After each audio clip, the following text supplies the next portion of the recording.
Esteban vient donc de partir à la recherche des mystérieuses cités d'or. Ces villes existent-elles réellement?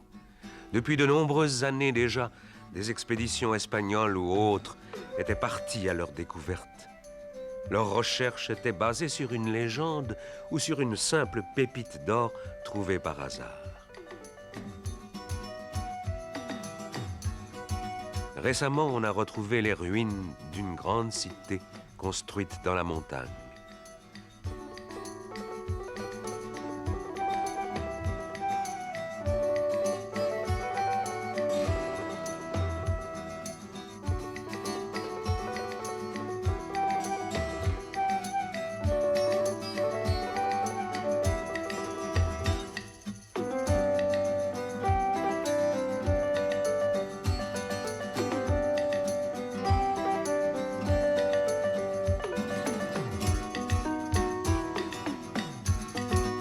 Les Espagnols de jadis entendaient les indigènes raconter une bien intéressante histoire, celle d'une cérémonie au cours de laquelle le chef d'une tribu montagnarde de Colombie, enduit de poussière d'or, entrait dans un lac. La poussière d'or se répandait à la surface de l'eau et ceux de la tribu jetaient en offrande de l'or, de l'argent et des émeraudes. Ce sont ces légendes qui poussèrent les explorateurs à pénétrer au plus profond de la jungle. Les habitants du Nouveau Monde vénéraient le soleil comme un dieu, que le soleil se lève aujourd'hui comme demain. Et c'est pourquoi certaines coutumes voulaient que l'on offre le cœur d'une jeune fille en sacrifice au dieu soleil.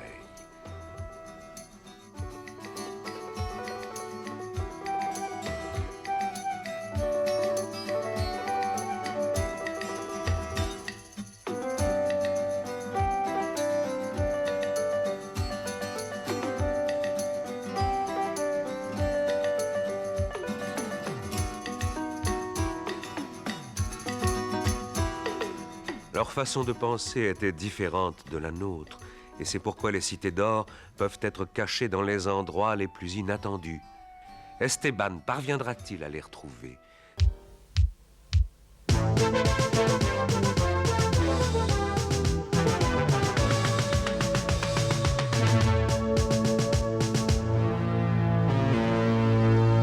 Nos héros ont traversé l'océan Atlantique à bord de l'Esperanza. Jadis, les épices, comme le poivre par exemple, étaient indispensables dans la vie quotidienne des Européens qui devaient aller jusqu'en Asie pour les chercher.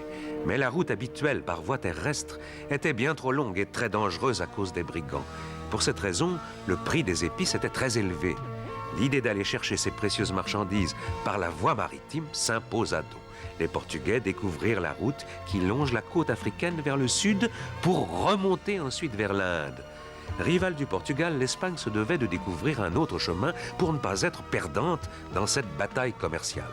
Alors vint Christophe Colomb. Persuadé que la terre était ronde, il décida de naviguer vers l'ouest pour atteindre les Indes. Son bateau s'appelait la Santa Maria. On peut toujours l'admirer dans le port de Barcelone, en Espagne.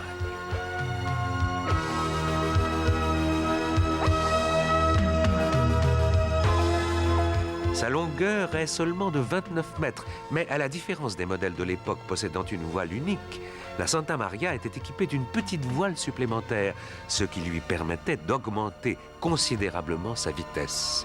La rivalité entre le Portugal et l'Espagne permit donc de développer de nouvelles techniques de navigation. 2 mois et demi après le départ de Colomb pour les Indes, il arriva enfin en vue des îles de Bahamas, au large de l'Amérique. Mais Colomb, durant toute sa vie, persista à dire que ce rivage était celui de l'Inde. S'il avait affirmé le contraire, il aurait été accusé de ne pas avoir tenu la promesse qu'il avait faite au roi d'Espagne. C'est depuis Christophe Colomb que nous appelons Indiens des hommes qui ne sont pourtant pas originaires de l'Inde. La découverte de l'Amérique ne fut donc que le résultat de la rivalité commerciale entre l'Espagne et le Portugal.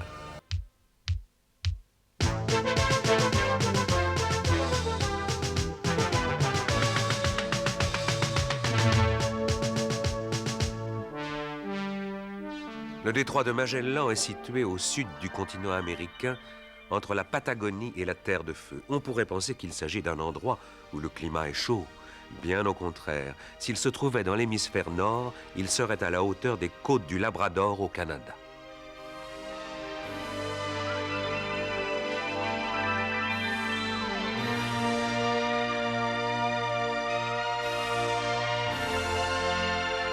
Le détroit de Magellan n'est pas seulement un endroit très froid, mais il est soumis aux conditions météorologiques les plus défavorables de la Terre. Les baleines, qui sont pourtant des animaux puissants, y sont rejetées sur la côte où elles meurent en grand nombre. Se perdent-elles ou viennent-elles y mourir volontairement? En tout cas, c'est un endroit lugubre. Il y souffle un vent du nord très violent, contre lequel se heurte le courant marin du sud, ce qui produit des vagues triangulaires qui peuvent facilement faire chavirer un navire qui viendrait s'y heurter. C'est donc Magellan qui, le premier, franchit ce détroit. Son bateau, la Victoria, était long de 23 mètres seulement. Au départ, l'escadre était composée de 5 navires, mais à la fin du voyage, après une série de désertions et de mutineries, il n'en restait plus que 2. L'équipage avait fini par désespérer, sauf Magellan, convaincu qu'il trouverait un passage d'est en ouest vers les Indes. Ce détroit dangereux restera l'unique voie maritime utilisable à travers le continent sud-américain jusqu'à l'ouverture du canal de Panama. Après la découverte de Magellan, de nombreux navires sombrèrent dans ce détroit, si bien que les marins le surnommèrent le cimetière des bateaux.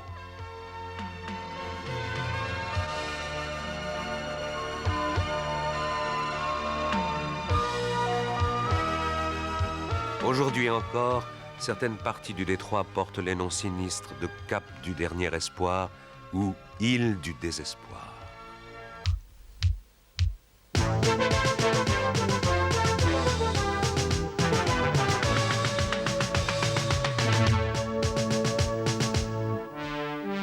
Si vous dériviez sur un océan comme Esteban et ses amis, vous y rencontreriez des phénomènes étranges. Nous allons demander aujourd'hui à un navigateur japonais, M. Imada, de nous donner ses impressions. Monsieur Imada, avez-vous déjà vu un feu de Saint-Elme? Non, mais j'aimerais bien en voir un une fois dans ma vie. Mais il paraît que c'est assez risqué car on dit que les feux de Saint-Elme font perdre leur route aux navigateurs.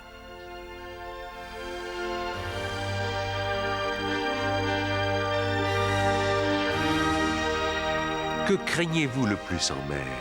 Oh, c'est sans doute le calme plat. L'absence totale de vent. Vous savez, le bateau avance grâce à la force du vent. Si le vent cesse de souffler, le navigateur ne peut plus maintenir son cap. Il ne peut plus naviguer. Il dérive. Un courant peut faire dériver un bateau à la vitesse d'un enfant qui court. On voit une île au loin et l'instant d'après, on ne la voit plus. Le calme doit être désespérant, mais pour vous, marins, ne reste-t-il plus rien à faire? Ah, on jette un noyau de prune séchée dans la mer en faisant un vœu pour que le vent se lève. C'est curieux, je sais, mais nos vœux se réalisent très souvent. Pour nous qui ne sommes pas marins, les tempêtes ou les ouragans sont des phénomènes terrifiants. En effet, la tempête est effrayante. Il m'est arrivé de rencontrer des vagues aussi hautes qu'une maison de 2 étages. Je les entendais frapper la coque, je sentais le bateau plonger dans les vagues. Tout ça crée un état psychique extraordinaire. Je connaissais bien ma position, mais j'avais peur de toucher un haut fond ou de m'écraser sur un écueil. Je sentais l'angoisse qui montait, qui montait. Donc la tâche la plus difficile n'est pas de vaincre la tempête, mais de garder son sang-froid et de contrôler son angoisse. Absolument. L'essentiel quand on est en mer, c'est de savoir se maîtriser. Merci, Monsieur Imada.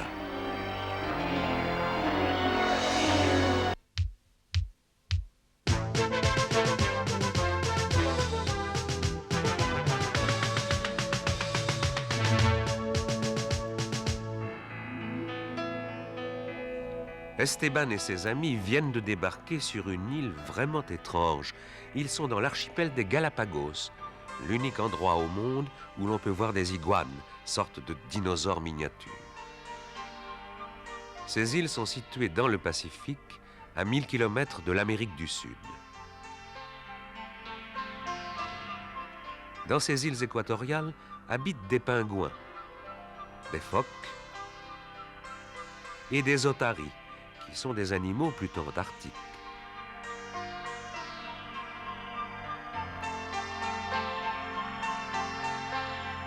Le nom de Galapagos vient de la tortue géante qui est la maîtresse de ces îles et que l'on ne trouve nulle part ailleurs.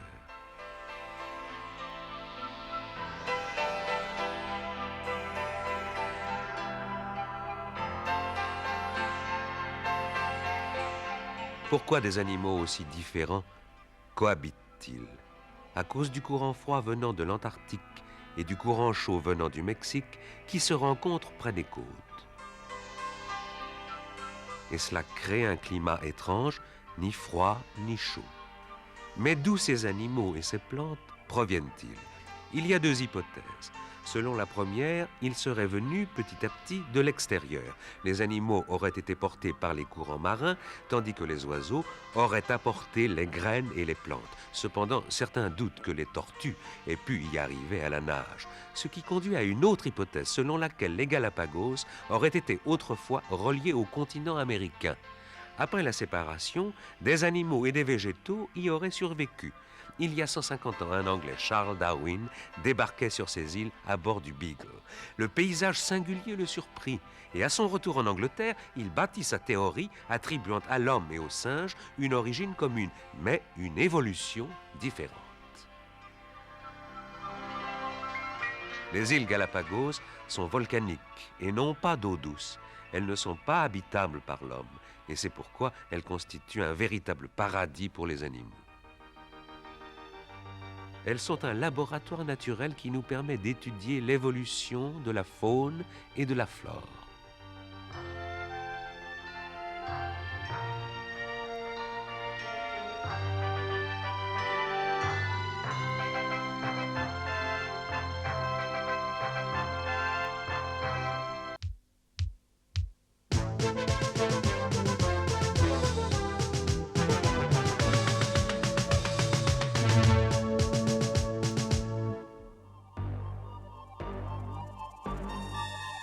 Tao est devenu l'ami d'Esteban et de Zia.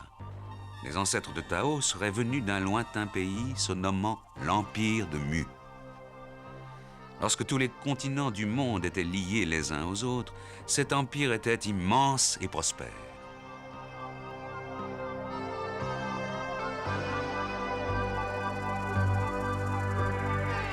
Voici la légende de l'Empire de Mu. Autant jadis il existait au milieu de l'océan Pacifique un continent aussi grand que le Nouveau Monde. La terre de Mu comprenait 7 grandes villes. Dans chaque ville étaient bâtis des immeubles de pierre. Les habitants y menaient une vie prospère, le système d'écriture était bien développé, il permit de répandre la civilisation de Mu dans le monde entier. Mais le roi de cet empire en avait prédit l'effondrement. « Peuple de Mu », s'écria-t-il, « vous ne cherchez que votre bonheur. N'entendez-vous pas la colère de Dieu ?» Alors la terre se mit à gronder d'une façon effroyable. Elle se fendit. Et de la lave brûlante en sortit.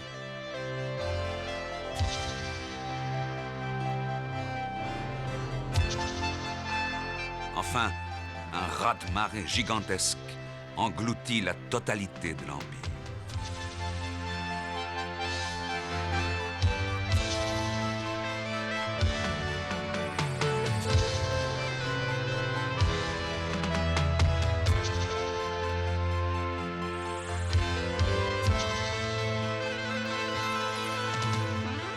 On trouve encore aujourd'hui, dans différentes îles du Pacifique, des vestiges du temps passé qui évoquent, de façon troublante, de mystérieuses légendes.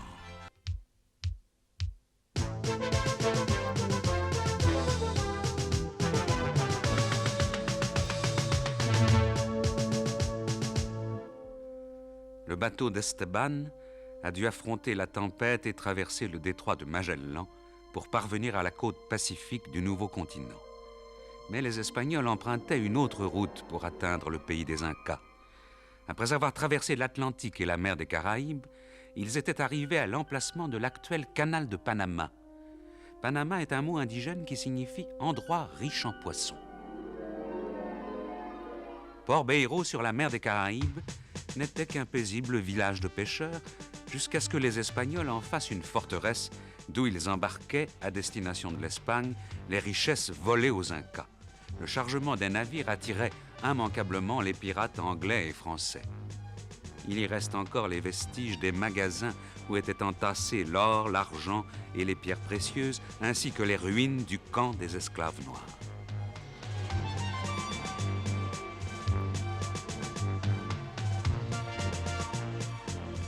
À quelque distance du centre-ville, subsistent des vestiges de l'ancienne ville de Panama, lieu de transit de toutes les riches denrées que l'on acheminait à dos d'homme ou à cheval de l'océan Pacifique vers la côte Caraïbe.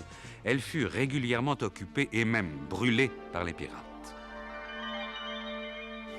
Aujourd'hui, les navires du monde entier empruntent le canal de Panama qui relie les deux océans et qui est devenu un élément essentiel du commerce mondial. Tout autour de Panama, on dénombre environ 160 petites îles. La plupart d'entre elles constituaient d'excellentes cachettes pour les pirates qui guettaient le passage des convois espagnols chargés d'or.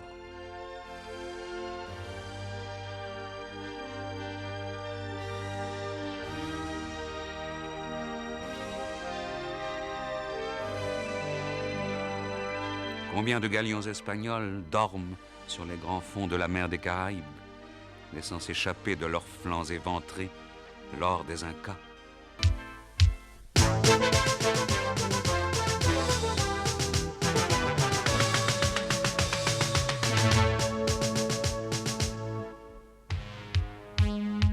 Éblouis par toutes les richesses du nouveau continent, une foule d'aventuriers venait chercher fortune et gloire. Le plus célèbre d'entre eux se nommait Francisco Pizarro.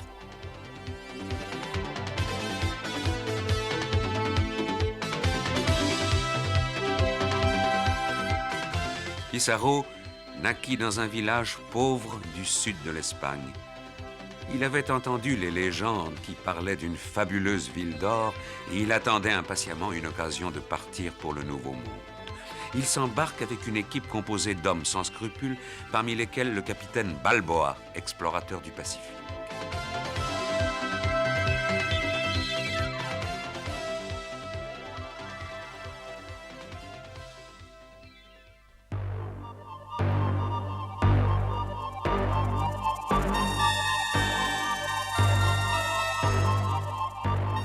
Il arrive sur le nouveau continent, réputé pour être une grande puissance à cette époque. Il débarque avec 180 soldats, des chevaux et des armes à feu, alors que son adversaire possède plusieurs dizaines de milliers de soldats robustes. Pas question de les attaquer de front. Il choisit donc de tenter de prendre l'empereur Atahualpa en otage, pensant que les Incas privés de leur chef seraient démoralisés et donc faciles à battre. Mais le nombre des Incas effraie les Espagnols. Seul Pizarro garde son sang-froid. Il encourage ses soldats pris de panique et met en fuite l'armée impériale, elle-même terrorisée par les armes à feu et par les chevaux. Il capture l'empereur Atahualpa.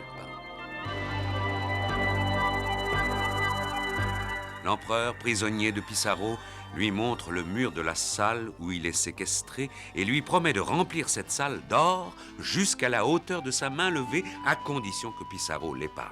7 mois plus tard, la salle est remplie de l'or, collecté dans toutes les Andes, mais Pizarro fait pourtant exécuter l'empereur Atahualpa. La valeur de l'or ainsi offert en rançon correspondrait à 675 millions de francs français. Vous avez pu, à travers cet épisode, imaginer qui était Pizarro, conquérant cruel et impitoyable. Mais c'était aussi un grand stratège qui savait tenir compte des points faibles de ses adversaires. Il se retrouve au sommet de la gloire après avoir trahi beaucoup de ses compagnons. Il sera lui-même trahi et assassiné par l'un de ses lieutenants. Après Pizarro, le nouveau continent verra arriver de nombreux aventuriers, tous à la poursuite de leurs chimères.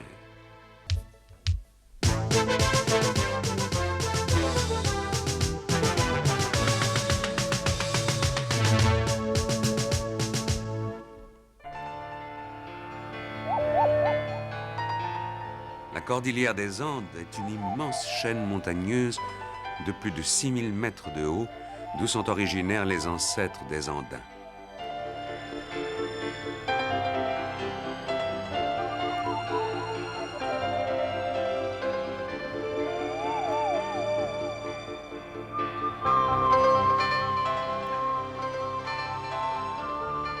Au nord du Pacifique, le détroit de Bering sépare l'Asie de l'Amérique du Nord.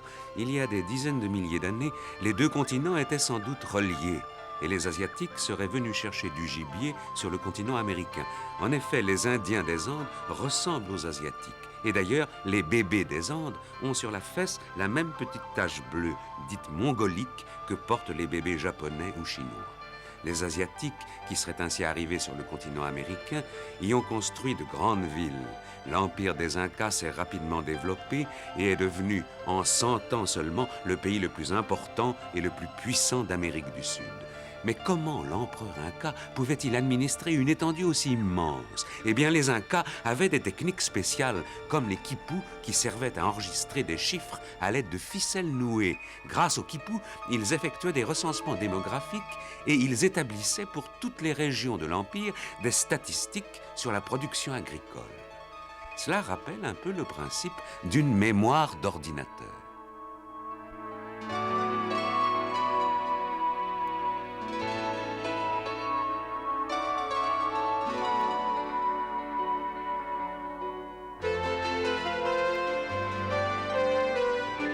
Par ailleurs, les Incas construisaient de grandes routes.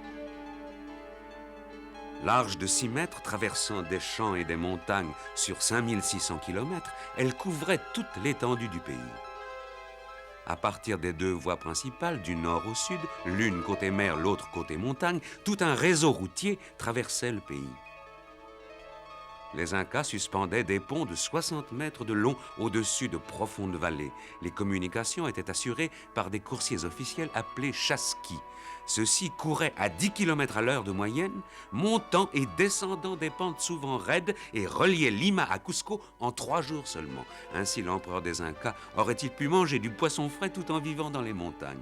Malgré les distances à parcourir et les nombreux relais nécessités, les ordres étaient fidèlement transmis.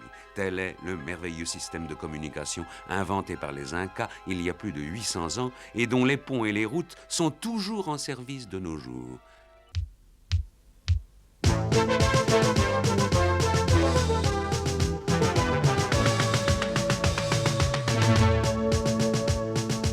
Les Incas possédaient de nombreuses techniques que la science actuelle ne parvient pas à expliquer.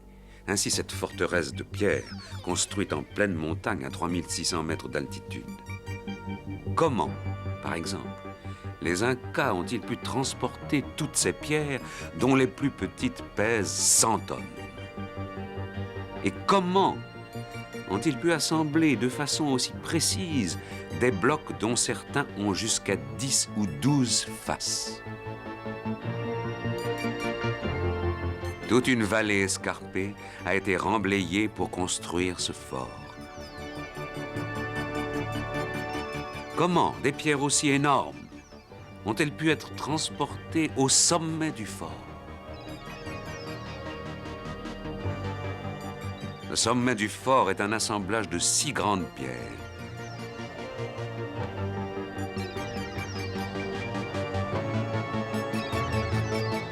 Ces pierres, on le sait, ne se trouvaient pas sur la colline au départ. Elles viennent de l'autre côté de la vallée, d'où elles ont été extraites et transportées. Et pour transporter les pierres, les Incas n'utilisaient pas d'animaux. Ils les faisaient rouler sur des troncs d'arbres.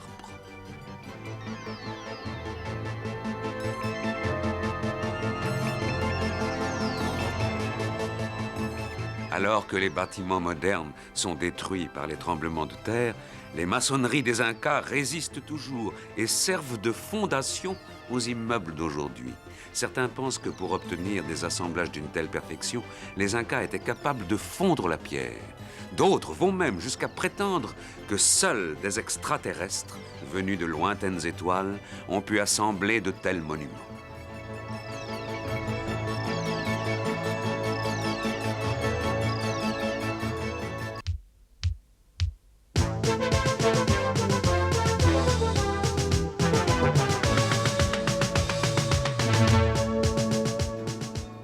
À environ 100 km de Cusco, capitale des Incas, on trouve Tambobamba, village de montagne et ancienne étape située sur la grande route Inca. On y pratique aujourd'hui l'élevage des bovins et des ovins. Nous sommes au mois d'août et c'est la fête du village. Chaque famille prépare à cette occasion un morceau d'étoffe de couleur vive. On fait des vœux pour la santé des membres de la famille, pour la récolte prochaine, et les guérisseurs du village passent dans chaque foyer pour réunir les carrés d'étoffe qui seront attachés sur le dos d'un taureau noir destiné à la corrida. Cette fête, appelée Fête du Condor, se tient chaque année au mois d'août depuis des siècles. Autrefois, les villageois organisaient un combat entre un condor, symbole des Incas, et un taureau noir représentant l'Espagne. On capturait un condor dans la montagne et on l'attachait sur le dos d'un taureau. Effrayé, ce dernier se mettait à courir, tandis que l'oiseau de proie lui déchirait le col et le dos à coups de serre et de bec. Le condor triomphait à chaque fois, bien sûr. On le libérait et selon la direction dans laquelle il prenait son envol, on pouvait prédire une bonne ou une mauvaise récolte.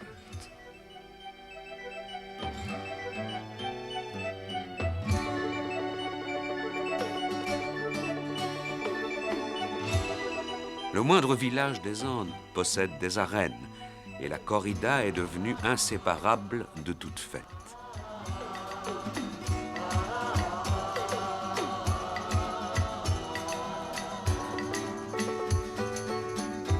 La fête exprime les vœux traditionnels des paysans pour que bœufs, cochons, moutons se reproduisent en grand nombre et pour que les récoltes de maïs ou de pommes de terre soient abondantes. Ce sont les souhaits traditionnels qu'on retrouve dans les fêtes paysannes du monde entier. Aujourd'hui, des étoffes de couleur remplacent le condor sur le dos des taureaux et les jeunes hommes de Tambobamba se mesurent à eux selon la tradition des toreros espagnols.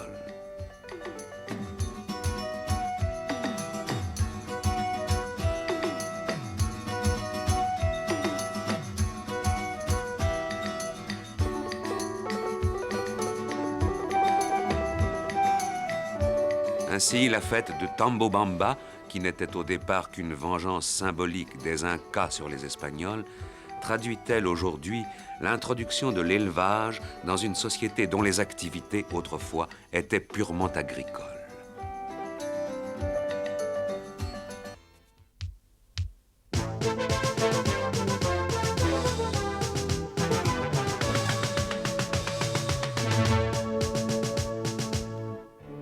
Esteban, notre héros, découvre au cours de ses aventures une ville aérienne. Celle-ci n'est pas une invention, elle existait réellement dans l'Empire Inca. Et en effet, les Incas, poursuivis par l'armée espagnole, avaient quitté Cusco pour bâtir au fin fond des Andes une nouvelle ville impériale qui se nommait Vilcabamba.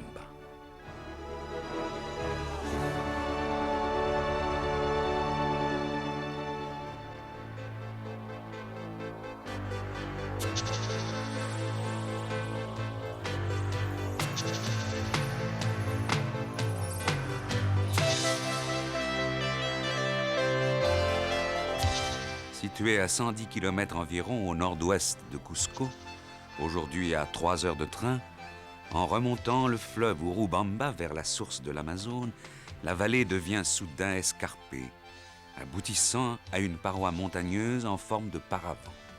Du sommet de cet escarpement se découvre devant nos yeux un spectacle inimaginable, la ville forteresse de Machu Picchu, au sommet de la montagne, comme flottant dans les airs.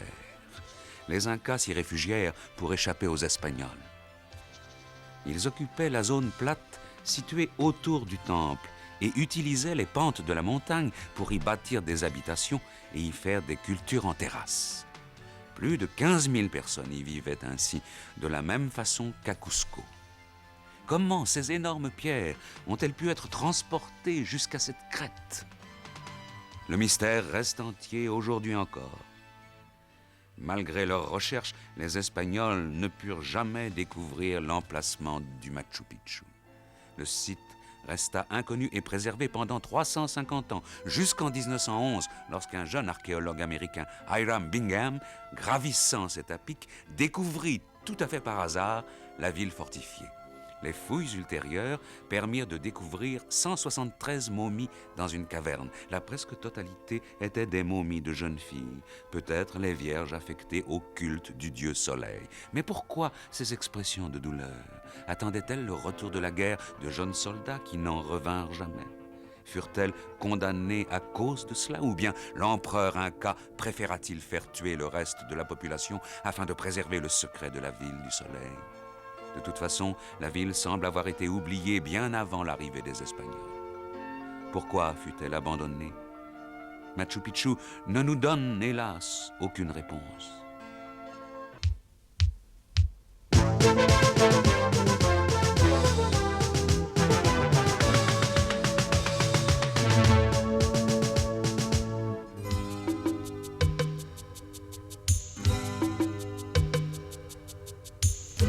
Dans toute l'histoire des Andes, se mêlent tradition et légende transmises oralement depuis fort longtemps. Le folklore est donc partie intégrante de l'histoire de chaque région.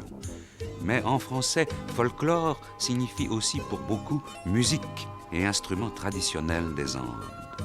La quena est une sorte de flûte taillée dans un roseau. Les Andins l'appellent instrument du vent. En effet, le son de l'instrument rappelle celui du vent qui souffle dans les montagnes des Andes. Le charango ressemble à une mandoline, fait d'une carapace de hérisson appelée querincho.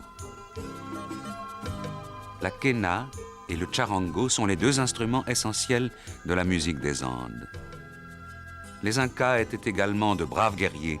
Cependant, leur civilisation, aussi avancée fût-elle, ne connaissait que des armes primitives.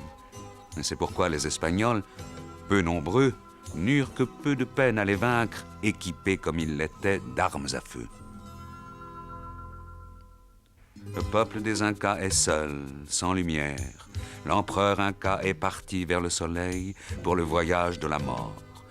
Le condor vole, déplorant sa mort. Envole-toi, condor, symbole des Andes, sang des Incas. Les Incas ont été trahis et la quena pleure. Dieu nous a appris à nous nourrir de liberté. Tel est le thème de la chanson, aujourd'hui très connue, El Condor.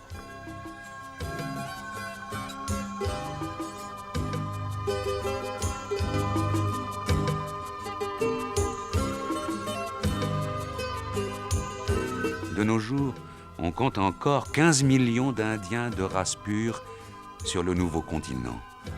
Pendant longtemps, ils ont été tyrannisés par les Blancs. Ils en avaient même fini par oublier comment exprimer leurs sentiments. La musique fut pour eux une façon de retrouver la liberté et la joie.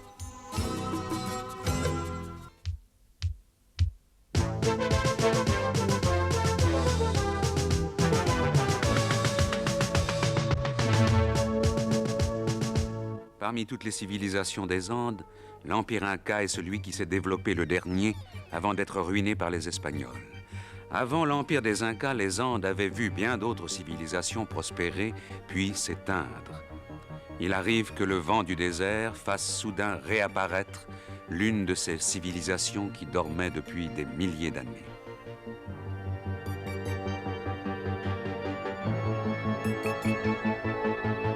Les vaqueros sont ces fossoyeurs dont l'étrange métier était de réveiller les momies. Sous les linges qui protègent les momies se trouvent des masques incrustés d'or et de pierreries, ainsi que d'autres objets précieux dont les morts étaient parés.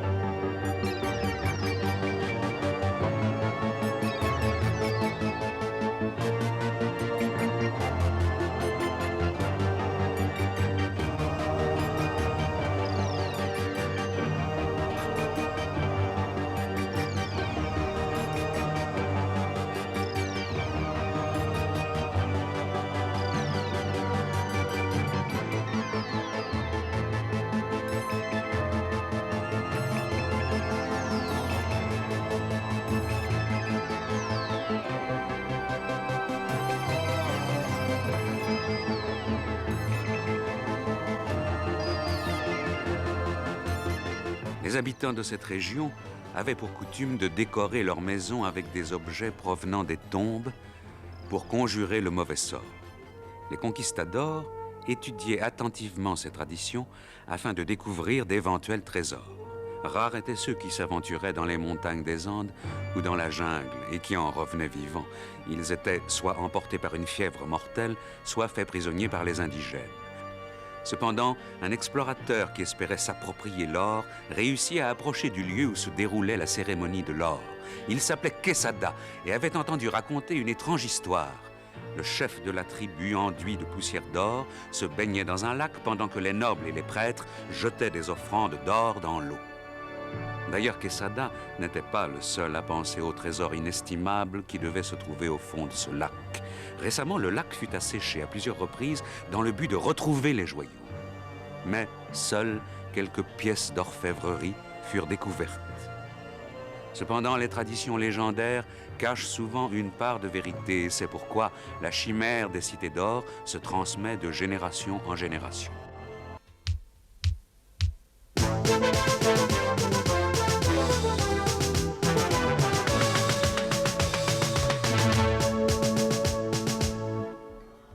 Autrefois, les habitants des Andes adoraient la lune, les étoiles, l'eau et la terre comme des dieux. Un jour, un oracle du dieu Soleil désigna un homme pour propager son culte et cet homme devint l'empereur des Incas. À Cusco, au Pérou, ancien territoire Inca, la fête du Soleil est aujourd'hui encore célébrée le 22 juin de chaque année. Dans cette partie du globe, c'est le jour le plus court de l'année. C'est le solstice d'hiver. Tout le monde prie pour que le soleil ne cesse jamais de briller. Le soleil accorde ses bienfaits à la terre. En effet, l'empire des Incas était un grand pays agricole. Le mot « Ande » signifie « terre cultivée », ce qui nous montre bien que la vie des Incas était fondée sur l'agriculture.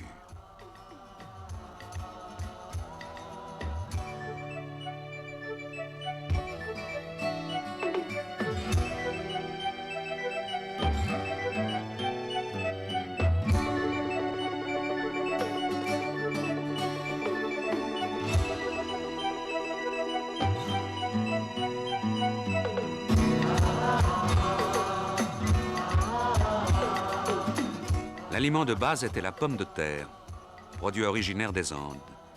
La pomme de terre séchée, appelée chuño, est toujours un élément important de la cuisine des Andes. Le maïs est aussi originaire du nouveau continent. Il en existe plusieurs espèces de couleurs différentes. Le maïs violet était l'élément de base de la chicha, boisson que l'on donnait en offrande au soleil. Et à cette époque, en Europe, on ne connaissait ni le piment, ni la tomate, ni encore moins la cacahuète.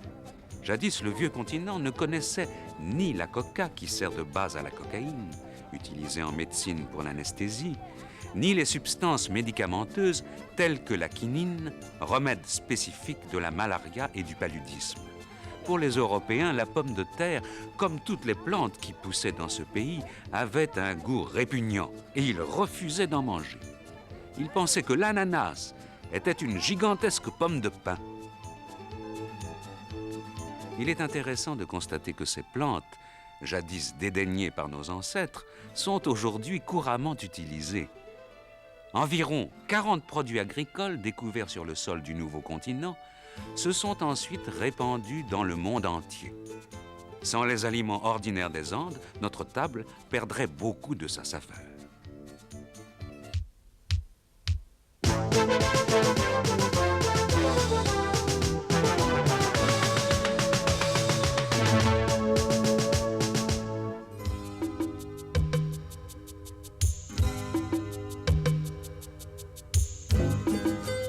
Connaissez-vous les totoras? Ce sont des roseaux très solides ressemblant au bambou. Les totoras poussent sur le lac le plus élevé du monde, le lac Titicaca, situé à 3500 mètres d'altitude. Au Pérou et en Bolivie, on l'appelle la mer intérieure. Sur les plateaux qui entourent le lac Titicaca vivent près de 6 millions d'Indiens. Ce lac est pour les Incas leur pays natal, car ils croient que Viracocha, le créateur de leur race, habite les îles du Soleil et de la Lune situées sur le lac. Selon certaines traditions, le Soleil lui-même serait né dans le lac. Viracocha créa d'abord le ciel et la terre, puis les hommes qu'il façonna à partir de l'argile. Il leur donna la parole, la chanson et les graines des plantes. Il leur apprit la culture et le tissage, puis il retourna au fond du lac. Mais malgré ces enseignements, les hommes continuaient à paresser et à se quereller. Viracocha revint donc pour les changer en pierre, en condor ou en lama. Si les Indiens traitent toujours les lamas et les condors avec le respect qu'on doit aux messagers des dieux, c'est à cause de ces légendes.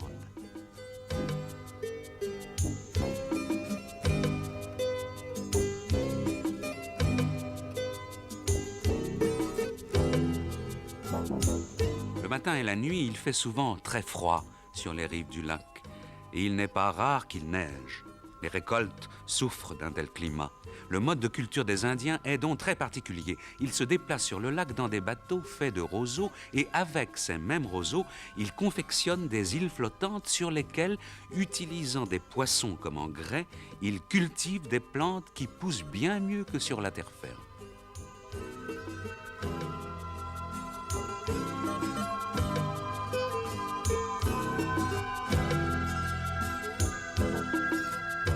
Ils pourraient trouver des terres plus faciles à cultiver, au Pérou ou en Bolivie, mais ils ne veulent pas quitter le lac Titicaca.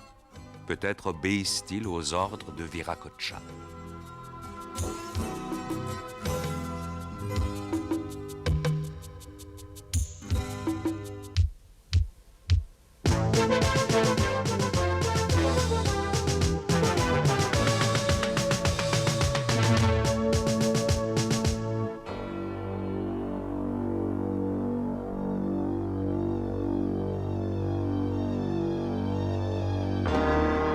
Le condor est un vautour qui vit uniquement dans les Andes.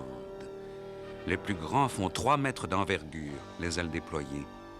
Nous allons aujourd'hui survoler le nouveau continent du nord au sud, du détroit de Magellan à la forêt amazonienne, comme si nous suivions le condor dans son vol.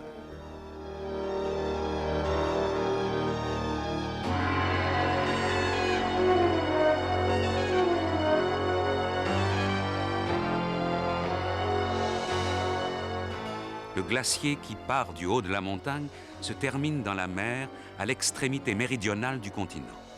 Là, une énorme masse de glace, dont l'épaisseur atteint parfois 150 mètres, avance de 2 mètres chaque jour, soit près d'1 kilomètre par an.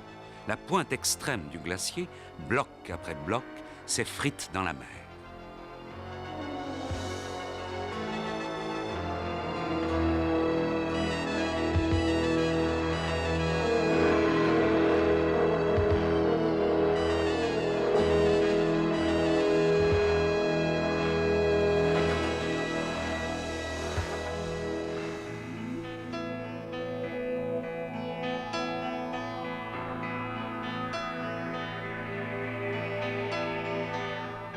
Plus au nord, à la moitié de la cordillère des Andes, nous survolons maintenant la grande zone désertique. Bien des Espagnols venus autrefois y chercher de l'or, y sont morts de soif.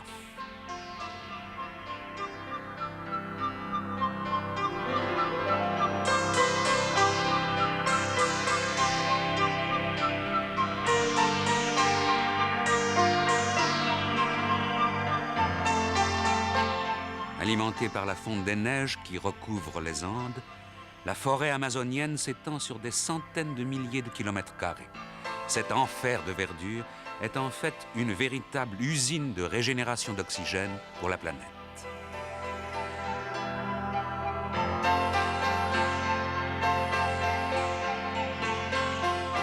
Les condors sont toujours là, gardiens des airs, sur les 7000 km de la cordillère des Andes. Selon la légende, Viracocha transformait en condor les hommes qui avaient provoqué sa colère.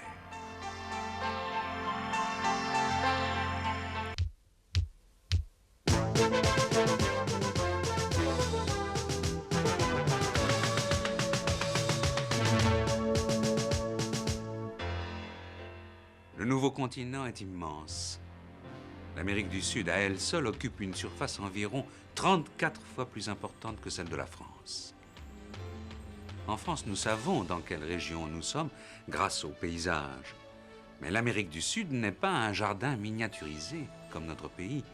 Pour en saisir les contrastes, il faut la voir d'en haut.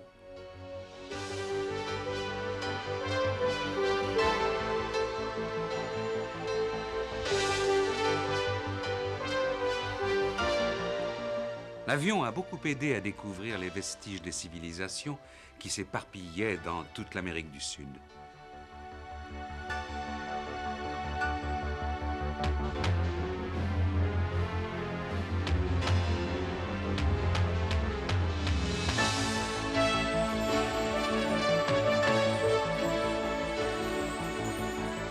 La chute magique, dont on avait découvert l'existence uniquement par des bruits, a été confirmée par un survol en avion.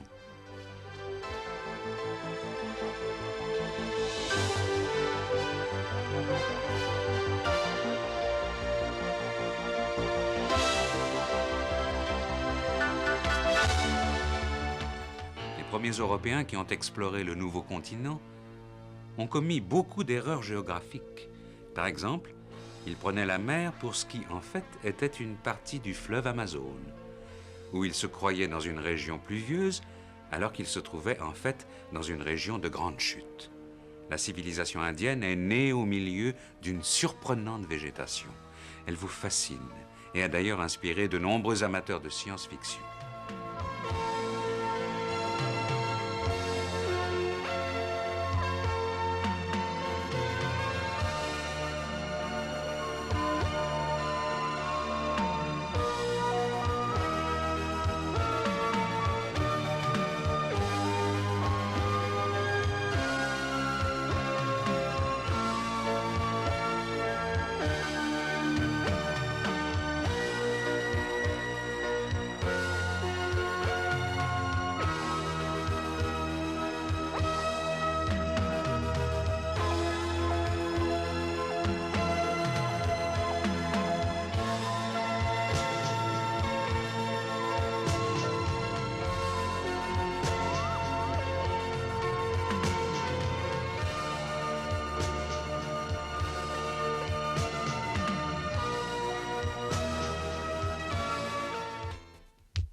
Pérou, à 470 km de la capitale, Lima, voici le plateau désertique de Nazca.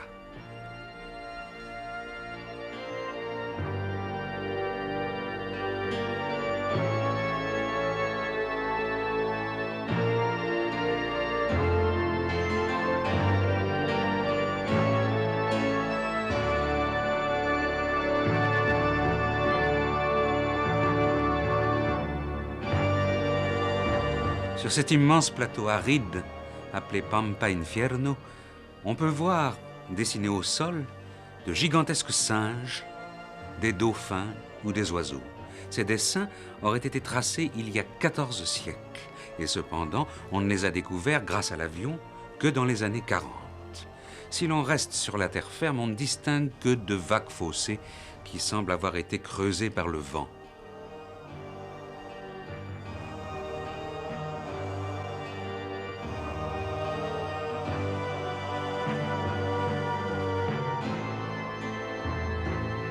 Chacune des figures est immense, mesurant plusieurs centaines de mètres de long, et il est impossible d'en envisager l'ensemble à hauteur d'homme. Jusqu'à présent, on en a relevé près de 800. Dans quel but ces dessins ont-ils été tracés? Selon certains archéologues, l'antique civilisation de Nazca les aurait utilisés comme calendrier. En effet, on a observé qu'au solstice d'hiver, le soleil se couche exactement dans la direction indiquée par la plus longue des lignes droites de Nazca. Des dessins aussi grands étaient-ils nécessaires pour mesurer le temps? Et comment les hommes d'autrefois, qui ne possédaient pas d'instruments de mesure sophistiqués, ont-ils pu tracer à la surface du sol une ligne parfaitement droite de 8 km de long? Plus mystérieuse encore est l'absence totale de toute civilisation ou d'habitation dans cette région désertique. C'est pourquoi une autre théorie a été ébauchée. Il s'agirait, dit-on, de pistes d'atterrissage à l'usage d'extraterrestres. On a aussi prétendu que le peuple de Nazca avait ainsi voulu attirer l'attention d'éventuels visiteurs venus du cosmos.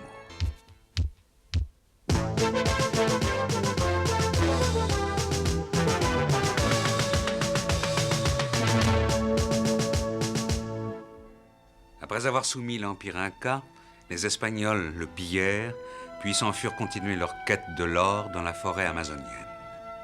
Nous sommes au Brésil, sur les rives de l'Amazonie, à 900 km de son embouchure. Il y a 2 ans, sur ce petit mont Pelé, on a découvert une pépite d'or. 2 jours plus tard, 800 chercheurs d'or s'y sont précipités, tout comme au bon vieux temps de la ruée vers l'or.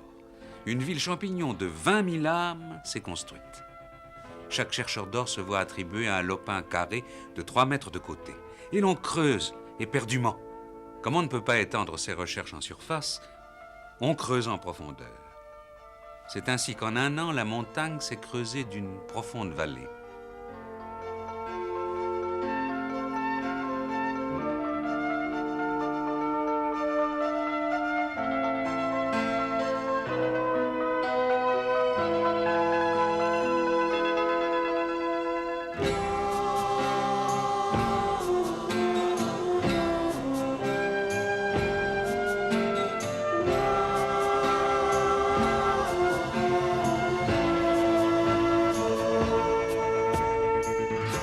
Le Brésil est riche en sable aurifère et dans cette région, on trouve parfois aussi d'assez belles pépites. L'or ainsi trouvé est vendu à environ 80 francs le gramme.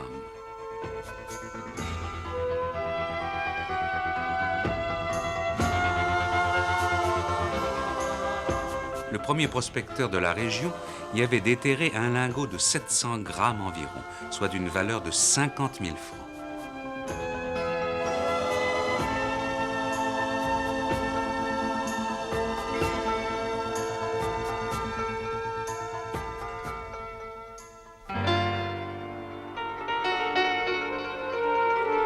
Comme les pépites que l'on trouve contiennent des impuretés, elles doivent être fondues et purifiées avant d'être pesées.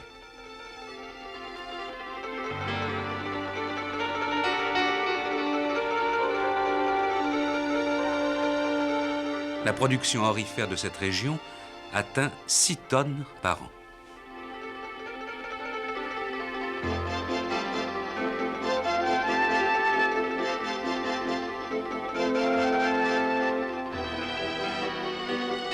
Depuis la recherche des cités d'or par les Espagnols, d'autres hommes sont périodiquement atteints par la fièvre de l'or qui les fait partir dans une jungle hostile à la recherche du métal qui leur permettra peut-être de s'acheter une ferme. Ainsi les hommes continuent-ils de courir après leurs rêves.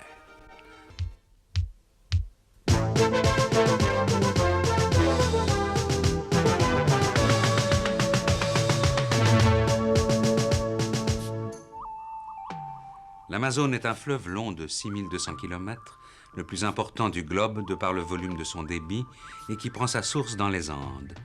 Le fleuve ne s'est pas tout de suite appelé Amazone. Autrefois, on l'appelait Orellana, nom du conquérant espagnol Francisco Orellana, premier Européen à en avoir descendu le cours. Orellana était persuadé qu'on trouvait au-delà des Andes des arbres aux épices rares et qu'existait aussi un pays où tout n'était qu'or, l'Eldorado. En 1542, juste après la soumission des Incas par Pizarro, Orellana partit en expédition avec ses compagnons. Et pour son voyage, il lui fallait un grand bateau. Ayant peu de moyens à sa disposition, il dut utiliser le bois qu'il put trouver et même des morceaux de leurs propres vêtements. La construction du navire dura 2 mois environ afin qu'il puisse commencer la descente du fleuve. Or, ce long voyage n'était pas facile. Ils eurent à affronter la jungle, les animaux sauvages et les fièvres. Ils virent bientôt leurs réserves de nourriture disparaître et beaucoup moururent de faim.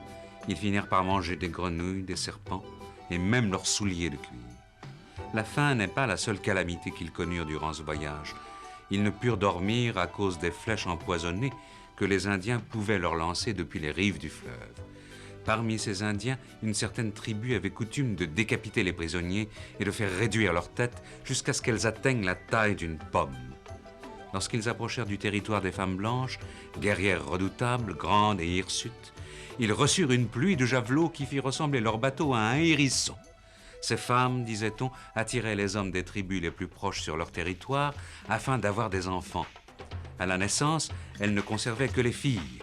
Elles les élevaient pour plus tard en faire des guerrières. Cette histoire ressemblait beaucoup à la légende grecque des Amazones contre lesquelles les Grecs de l'Antiquité avaient combattu. On baptisa le fleuve l'Amazone. Au bout de 9 mois de voyage, Aureliana et ses compagnons arrivèrent enfin à l'embouchure du fleuve. Mais aucun Européen ne voulut croire le récit de leurs aventures.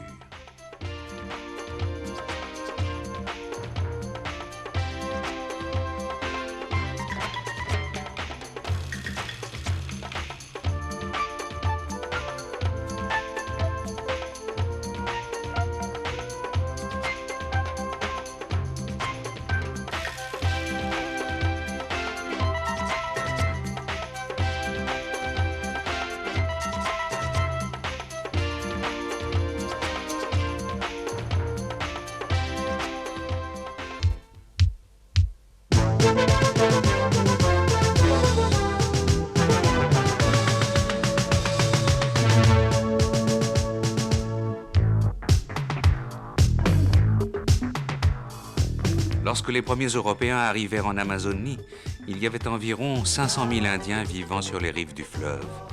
Depuis cette époque, les maladies et les marchands d'esclaves les ont décimés et on en compte actuellement 10 fois moins.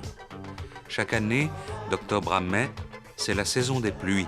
La crue des eaux fait disparaître de nombreux animaux et poissons. Les diverses tribus vivant sur les rives du fleuve savent conserver le gibier chassé durant la saison sèche, en prévision de la pénurie d'aliments durant la saison des pluies.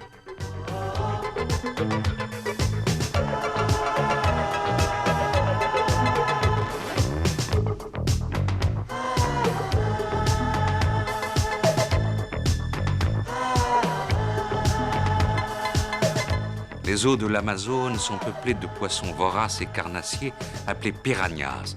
Ils arrivent à dévorer une vache entière en moins de 10 minutes. Dans la jungle vivent des scorpions, des tiques et des insectes qui ont la particularité de pénétrer sous l'épiderme humain pour y déposer leurs œufs. Plusieurs villages de la tribu Yanomamo, dispersés près de la frontière du Brésil et du Venezuela, refusaient opiniâtrement de recevoir des Blancs encore récemment, préférant vivre isolés. À la différence des Indiens des Andes, les tribus amazoniennes ne veulent pas fonder de grandes communautés. Chaque famille habite séparément. Les habitants de l'Amazonie ne vivent pas de la pomme de terre, mais du manioc, sorte de tubéreuse tropicale. Cette plante étant très amère, il faut la laver à l'eau plusieurs fois ou la sécher au soleil avant de la cuire, comme du pain. En outre, les Indiens mangent des bananes et les fruits des arbres de la forêt. Les hommes partent pour plusieurs jours chasser le singe et les oiseaux sauvages qui serviront à nourrir leur famille. Ils sont friands de tortues et de poissons, nourriture riche en albumine.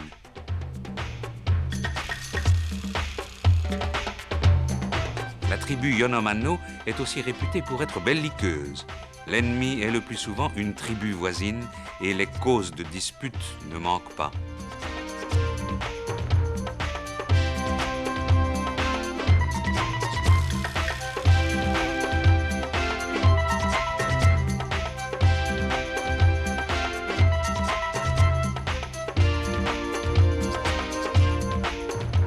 Les hommes se fondent avec la nature dans cette jungle amazonienne.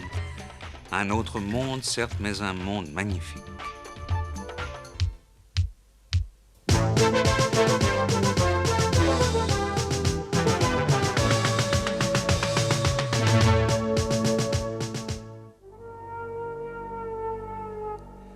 L'Empire Inca des Andes n'est pas la seule civilisation ayant vécu sur le nouveau continent.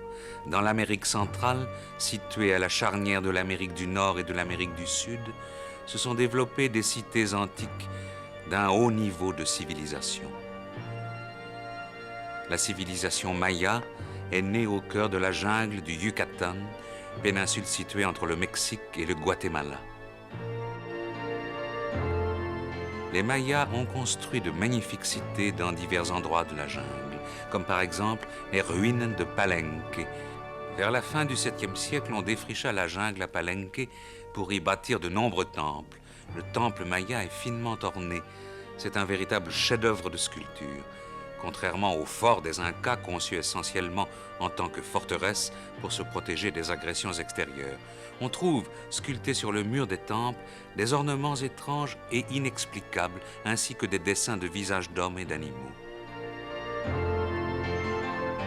Le temple est couvert d'un toit en encorbellement, le plafond du temple est constitué d'une voûte triangulaire caractéristique de l'architecture maya. Mais à peine 2 siècles plus tard, les Mayas abandonneront, on ne sait pourquoi, cette si belle cité, et Palenque sera vite reconquise par la jungle.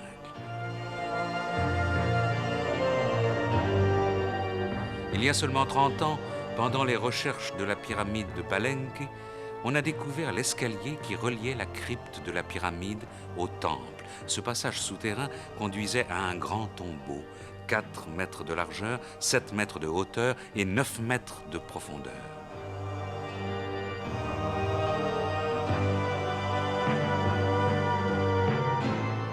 À l'intérieur de cette tombe, on a trouvé un corps, peut-être celui du roi, ainsi que des vêtements et des bijoux précieux.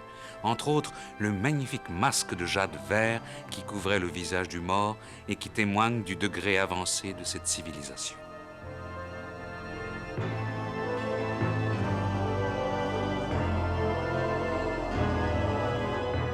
Les vestiges mayas se dressent ainsi dans une jungle très humide et difficilement accessible. Pourquoi les Mayas ont-ils construit des cités dans un endroit aussi retiré? Cela reste un mystère.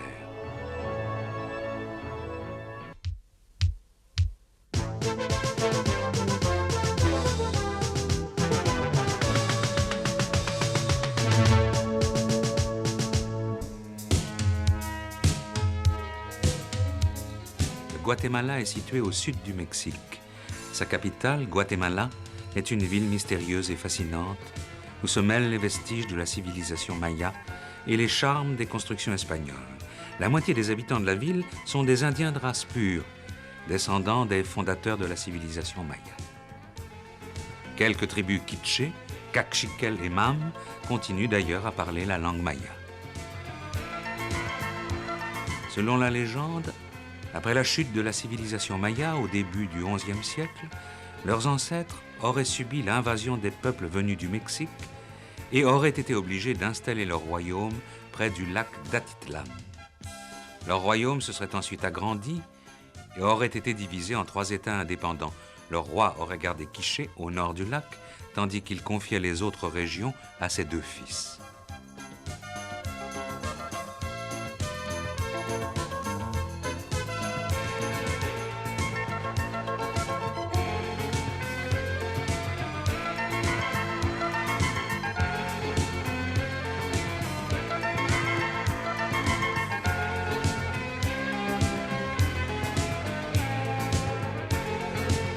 Les Mayas vécurent ainsi paisiblement jusqu'à la conquête espagnole, mais ils refusèrent de s'intégrer à leur civilisation.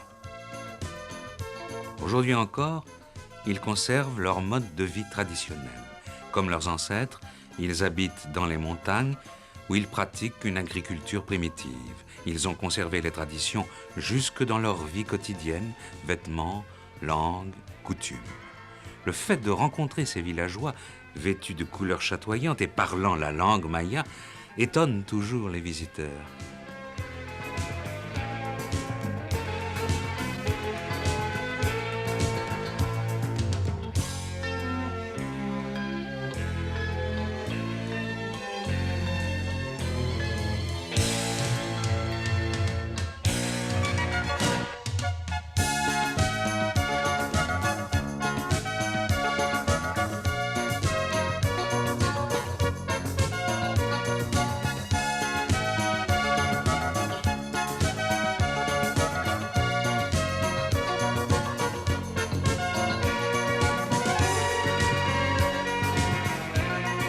Ce sont ces Indiens vivant avec leur dieu maya dans un monde christianisé qui représentent la civilisation guatémaltèque d'aujourd'hui.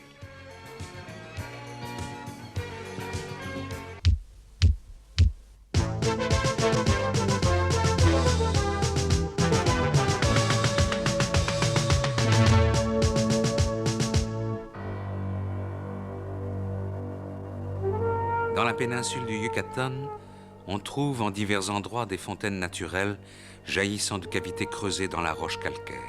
La plus grande d'entre elles a un diamètre de 60 mètres. La paroi est si haute et si raide que celui qui tomberait au fond n'en remonterait pas.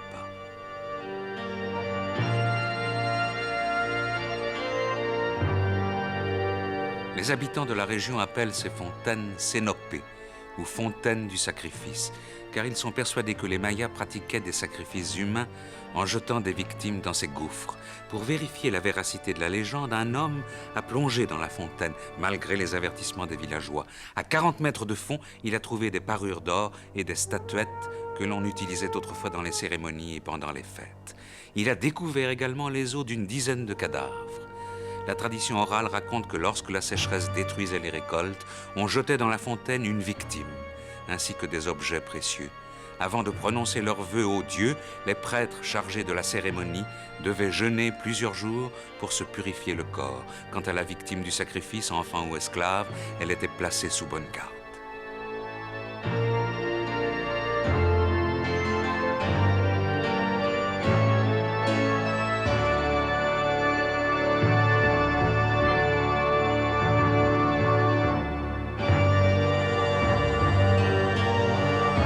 Les prêtres déterminaient la date et le lieu de la cérémonie à l'aide de l'astronomie et de la mathématique maya. Sur l'autel de pierre dressé dans le temple, on couchait la victime sur le dos, pieds et poings liés. On ouvrait sa poitrine avec un couteau et on en sortait le cœur pour l'offrir en sacrifice aux dieux.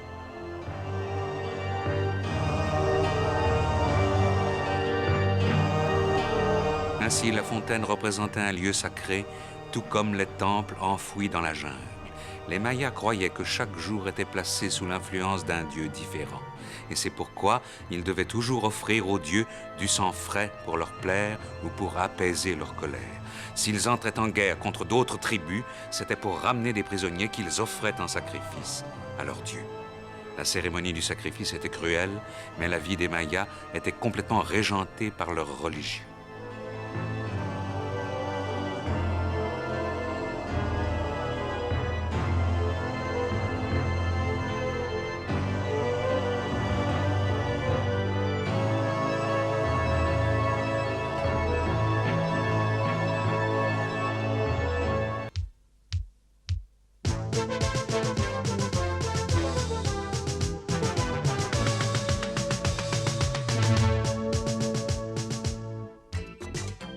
Quand les conquérants espagnols sont venus sur le nouveau continent, ils ne cherchaient pas que de l'or. Toutefois, ils avaient un autre but, celui de convertir les Indiens au christianisme. Et pour leur faire abandonner leurs croyances, les Européens déplaçaient parfois un village entier. Nous sommes à Titicacatenango, qui était l'un de ces villages.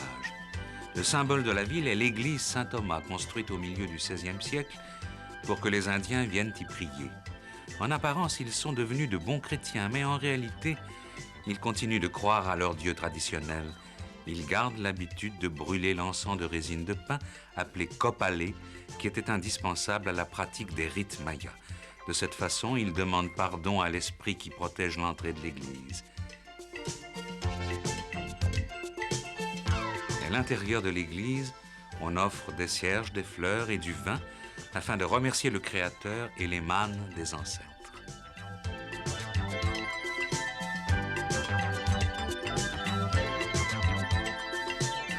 La vie religieuse des Indiens se poursuit même en dehors de l'Église. Par exemple, ils pensent encore que bien des maladies ont des causes mystiques, soit que les malades n'ont pas remercié les dieux des champs ou de la montagne, soit qu'ils sont possédés par les mauvais esprits.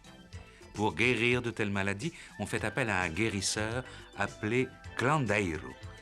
Cette tradition s'est perpétrée depuis les Mayas qui révéraient le serpent ailé, Kukulkan, le dieu du vent, et le dieu de la pluie, Chaak, qui symbolisait l'élément bienfaisant qui fait pousser les récoltes.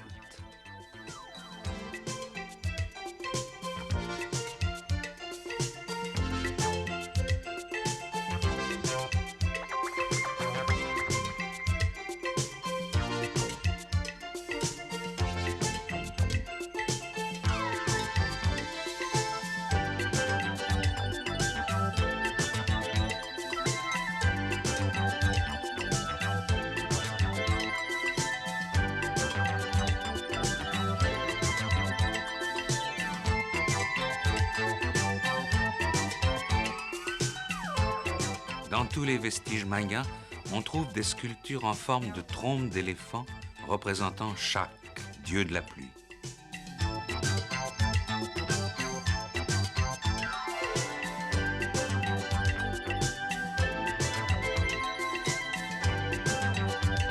Même si l'antique civilisation maya s'est éteinte, elle subsiste toujours sous une autre forme, la vie religieuse de ses descendants.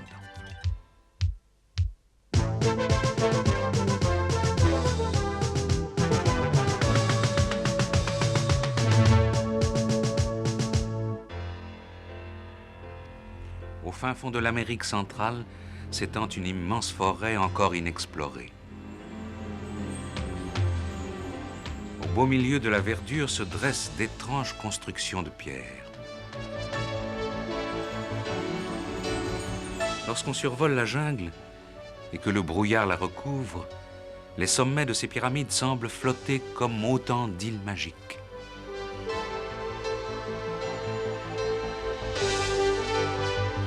Les Mayas opposèrent autrefois une violente résistance aux missionnaires espagnols. Ceux-ci cherchèrent souvent refuge dans la jungle, et c'est là qu'un jour, ils découvrirent par hasard les ruines de Tikal, les plus importants vestiges de la civilisation maya. L'ancienne cité de Tikal comporte 6 pyramides de 70 mètres de haut, autour desquelles on a dénombré quelques 3000 bâtiments divers sur une surface de 3 km².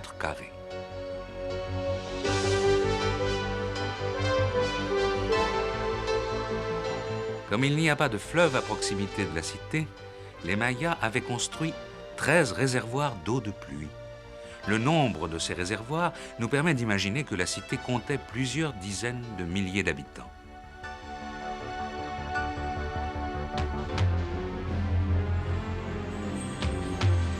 On estime que la construction de Tikal remonte au IIIe siècle de notre ère. Les caractères relevés sur la plus ancienne stèle découverte sur le site indiquent l'an 292. Les Mayas, dont la civilisation atteint son apogée 10 siècles avant celle des Incas, durent déployer une énergie phénoménale pour construire un ensemble aussi complexe. N'oublions pas que, comme les Incas, ils n'utilisaient pas de véhicules et qu'ils n'avaient ni bœufs ni chevaux. Les pierres étaient assemblées à la main et jointes avec du crépi.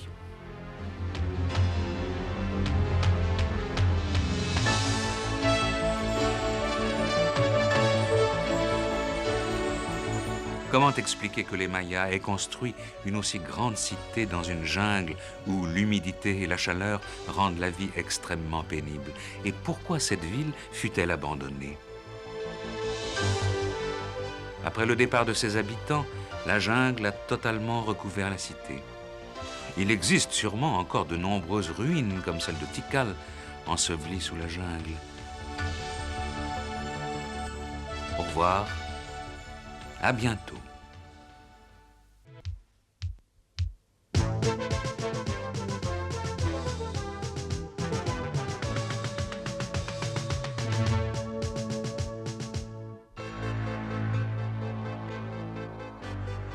De toutes les civilisations anciennes de l'Amérique du Sud, aucune ne s'intéressa autant à l'astronomie et à la notion de temps que les Mayas. Les anciens Mayas nous ont laissé certaines constructions attestant que leur connaissance en astronomie était très avancée. À Chichen Itza, au Yucatan, s'élève une pyramide à 4 faces. Sur chacune des faces, un escalier de 91 marches conduisant à l'autel situé au sommet. Au total, 364 marches pour les 4 escaliers, plus celle sur laquelle s'élève l'autel. 365 marches, autant que de jours dans une année.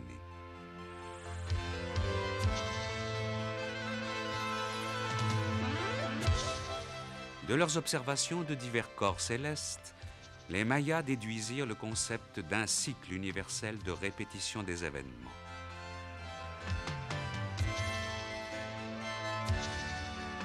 L'observation astronomique servait à déterminer l'époque des semailles du maïs et à prévoir le moment de la récolte. Il existe encore à Chichen Itza un ancien observatoire appelé El Caracol à cause de l'escalier en colimaçon qui conduit à son sommet.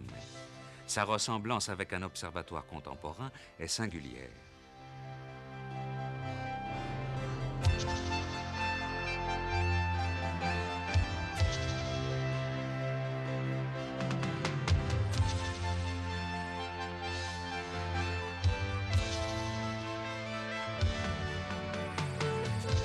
Le Le dôme comporte 3 fenêtres. Chaque ouverture permet d'observer la trajectoire de la Lune, du Soleil et de Vénus pendant l'équinoxe de printemps.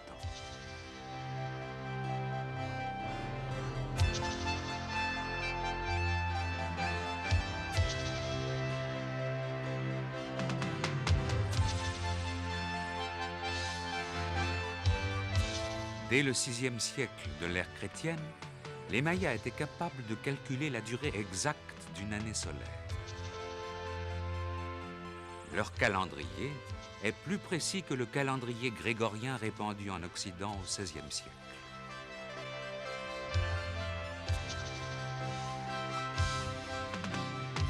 L'astronomie maya, qui connut un développement remarquable, était pourtant fondée sur un système numérique extrêmement simple.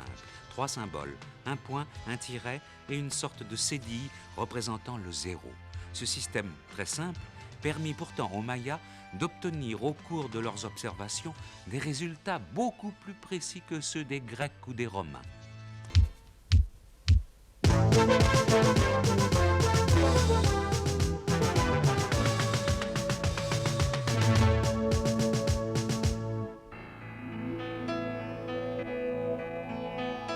Aujourd'hui, au Guatemala, on trouve des héritiers de la culture maya. Nous sommes dans l'ouest du pays, à près de 1000 mètres d'altitude, une région parsemée de vallées fraîches, parfaitement habitable pour l'homme. C'est dans un merveilleux paysage de lacs et de volcans que vivent encore aujourd'hui les descendants des Mayas.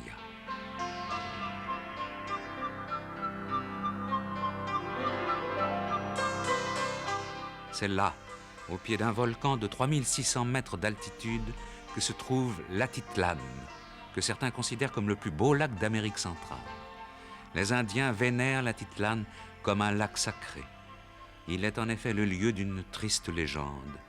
Le matin, le lac est calme, sans une vague, mais dans l'après-midi, il peut quelquefois s'agiter. Un vent violent se lève, en effet, qui provoque de grosses vagues.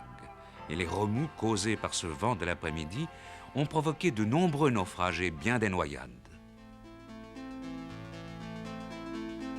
Les Indiens redoutaient donc ces tempêtes soudaines. Pour eux, c'est l'appel d'un des anciens chefs de la région du lac, au pied du volcan Atitlan. Chaque jour, l'épouse du chef, une fort jolie femme, se rendait sur la rive du lac pour s'y laver et se peigner. Sa chevelure était longue et soyeuse, mais l'esprit du lac qui vivait au fond des eaux avait remarqué la surprenante beauté de cette femme. Il voulut la posséder. Il profita que son mari était parti à la chasse un jour pour l'attirer vers la partie la plus profonde du lac et l'entraîner au fond des eaux. De ce jour, le chef passa d'inlassables heures à ramer le long des berges du lac, en tous sens, à la recherche de sa femme. Tout en coupant l'eau de ses mains, il hurlait son nom. Sa tristesse l'affaiblit tant et tant qu'il mourut. La légende prétend que son âme s'est transformée en ce vent d'après-midi qui tente d'ouvrir la surface des eaux de ses rafales pour permettre à l'inconsolable de retrouver celle qui lui fut ravie.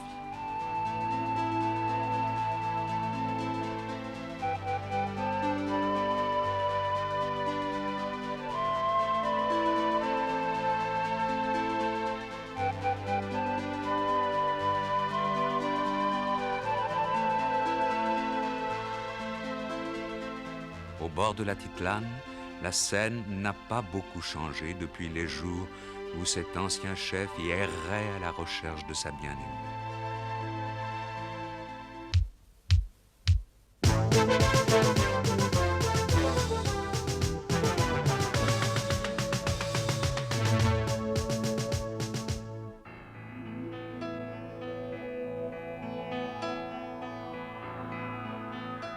Dans le Pacualo, un des plus grands lacs du Mexique, on pratique encore la pêche traditionnelle. Les Tarascos, qui vivent sur les rives du lac, partent de bon matin à bord de leur canoë. Ils encerclent habilement le banc de poissons et, tout en agitant la mer de leur pagaie, plongent leur filet dans l'eau.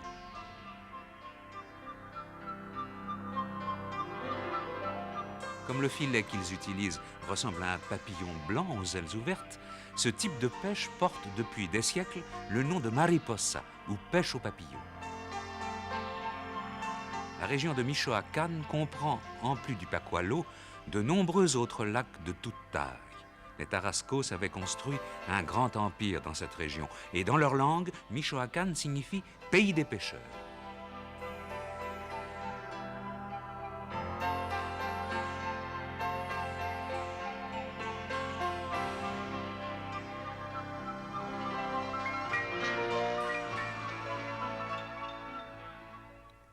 Chaque année, dans la nuit du 1er au 2 novembre, les Tarascos célèbrent la fête des esprits.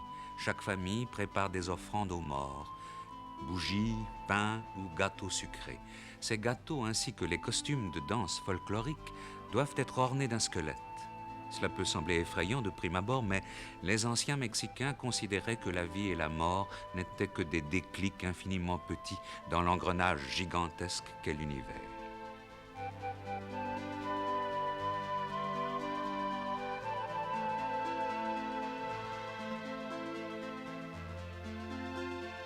Jadis, on sacrifiait des victimes humaines pour apaiser les dieux, maîtres du temps. Les Mexicains n'avaient pas peur de la mort, qui était un peu comme leur amie, une compagne toujours présente au long de leur vie. La présence des morts ne les empêchait pas de danser et de s'amuser. Cette curieuse coutume existe toujours.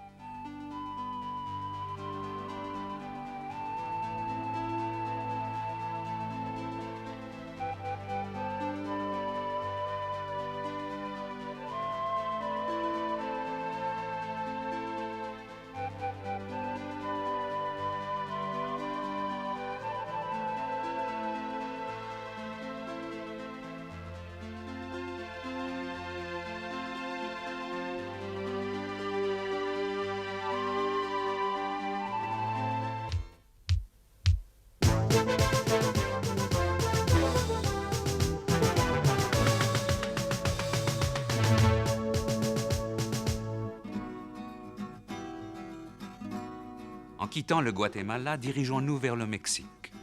À 140 km, après 3h30 d'autocar, nous arrivons au village montagnard de Chichicatenango. Il est courant de rencontrer entre l'église et la montagne un groupe de fidèles montant vers les sommets avec un coq sous le bras. Celui qui marche en tête est un grand prêtre appelé Saforin.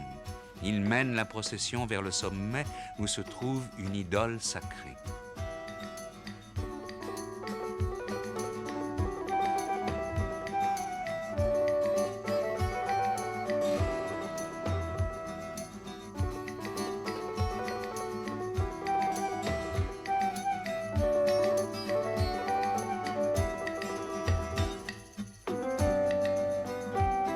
Pour les Mayas, tout ce qui bouge dans la nature qui nous entoure est l'objet d'un culte. Le soleil, le vent et même les collines. Des idoles de pierre sont placées au sommet des montagnes ou des collines. Les villageois leur attribuaient une force surnaturelle. Le prêtre administre donc la cérémonie pour les villageois qui se croient protégés contre les maladies et autres calamités.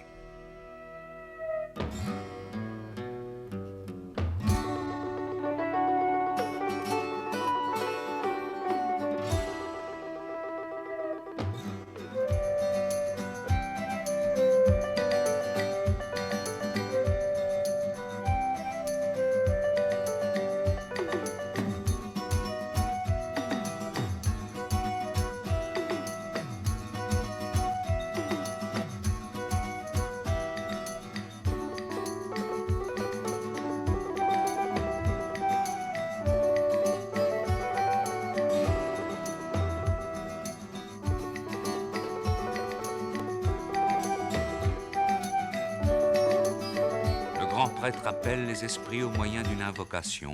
Idole sacrée, approche-toi de l'autel, bois le sang frais que nous t'offrons et réalise nos souhaits.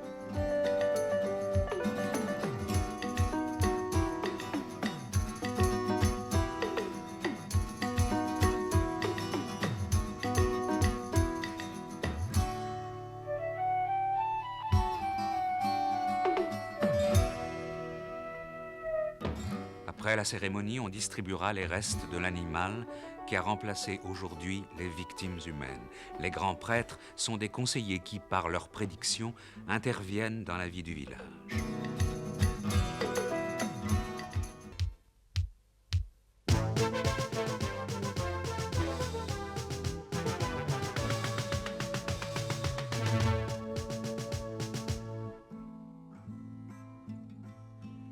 Situé au pied des volcans Fuego et Alcatenango, à 40 km de l'actuelle capitale du Guatemala, se trouve Guatemala la Antigua, l'ancienne capitale du pays et de l'Amérique centrale à l'époque coloniale.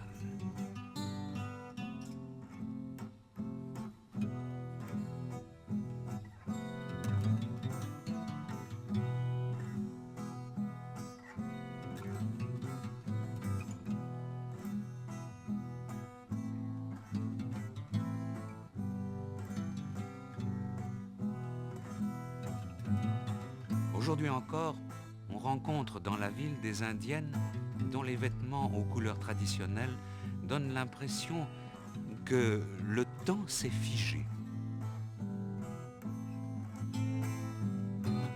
Après avoir fait face à la résistance acharnée des Mayas, l'armée espagnole dirigée par Alvarado, conquérant du Guatemala, réussit à avancer et à construire la première colonie espagnole. Mais, à peine soumis, les Indiens se soulevèrent de nouveau et les Espagnols furent obligés d'abandonner leur colonie au bout de 3 ans. Une nouvelle ville fut construite en utilisant la main-d'œuvre mexicaine. Alvarado, qui s'était engagé aux côtés des Mexicains, trouva la mort dans un combat contre des Indiens en révolte.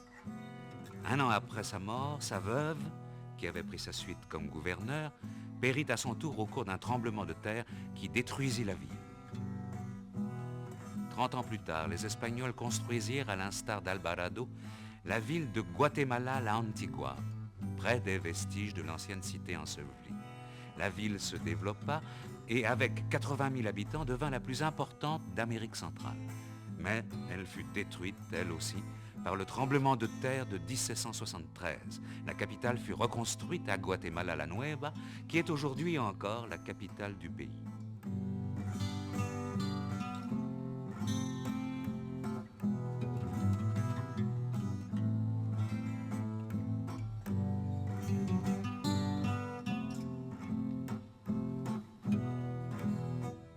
Les Indiens du Guatemala sont toujours convaincus que cette série de catastrophes fut inspirée par la volonté de leur Dieu dans le but de chasser du pays l'envahisseur espagnol.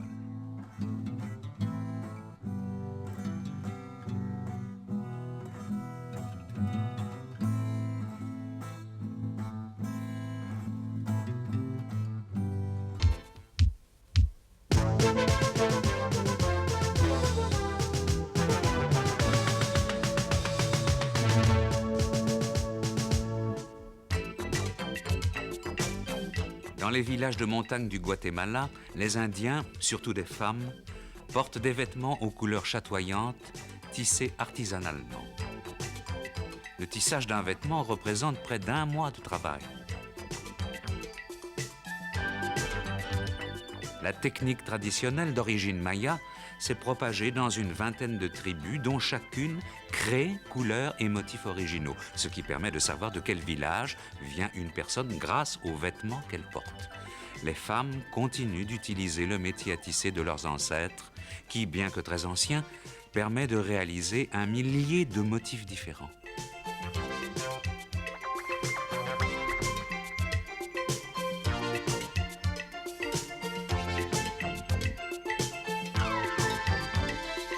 Outre le tissage, les Indiens ont hérité de leurs ancêtres l'art de fabriquer des masques. Ceux-ci étaient utilisés autrefois lors des cérémonies funèbres.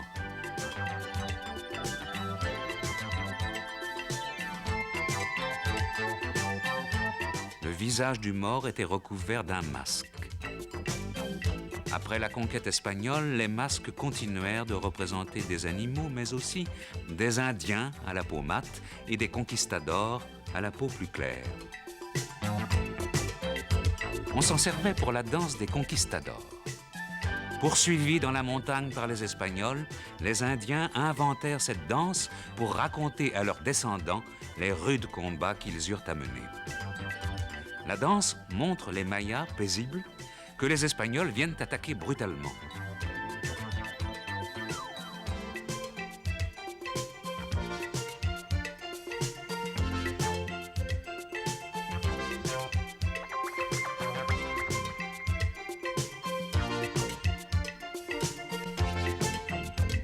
Il y a même un duel entre un conquistador et un Maya, accompagnés par les marimbas qui soulignent la violence du combat.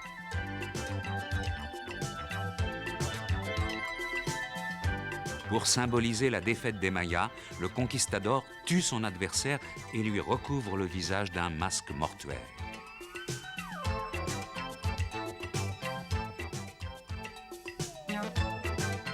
La danse du conquistador, qui de prime abord semble vanter la supériorité des Espagnols, est en fait un hommage au courage de la résistance des Mayas.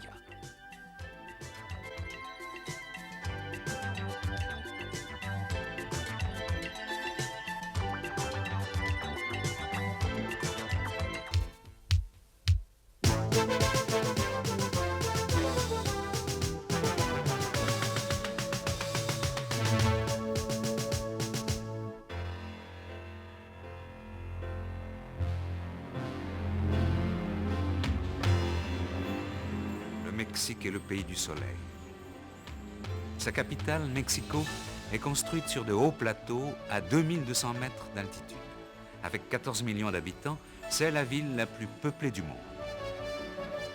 Alors que la civilisation maya prospérait dans la jungle du Mexique, les plateaux entourés de hautes montagnes étaient peuplés de nombreuses tribus nomades qui se déplaçaient d'un lieu à un autre à la recherche de terres habitables. Ce sont les Aztèques qui, au XIVe siècle, guidés par l'oracle d'un dieu, s'installèrent là où se trouve Mexico aujourd'hui encore. Partez à la recherche d'un cactus poussant sur la pierre et sur lequel se tient un aigle dévorant un serpent, leur avait dit l'oracle. C'est là que vous devrez construire votre cité. Et cette légende est à l'origine de l'emblème du Mexique qui représente un cactus, un aigle et un serpent. Lorsque les Espagnols arrivèrent, il y avait 300 000 habitants à Mexico. L'urbanisme y était comparable à celui d'une ville comme Paris, la plus grande métropole européenne à cette époque-là. Les marchés regorgeaient de marchandises de toutes sortes, venues des quatre coins du pays. Les Espagnols furent sidérés par la beauté de la ville.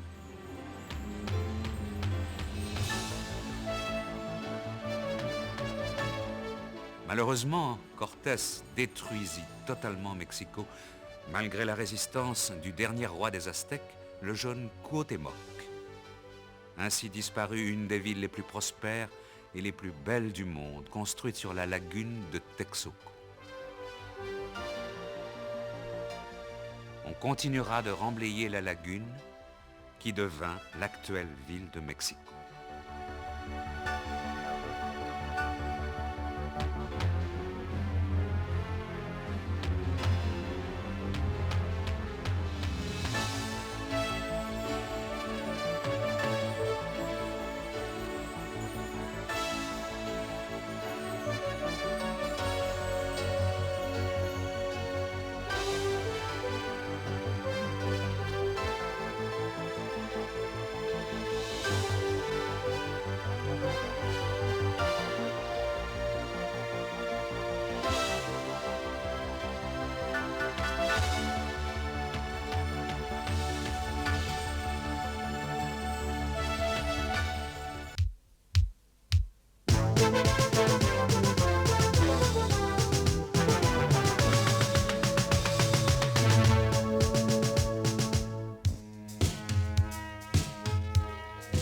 Mexico. Dans un des quartiers élégants du centre qui rappelle une ville européenne, se trouve Tlatelolco, la place des trois cultures, qui nous permet de retracer la longue histoire du peuple mexicain. Une chaîne de gratte-ciel y symbolise le Mexique d'aujourd'hui, mais au centre de la place s'élève une vieille église coloniale, l'église de Santiago, construite par les Espagnols.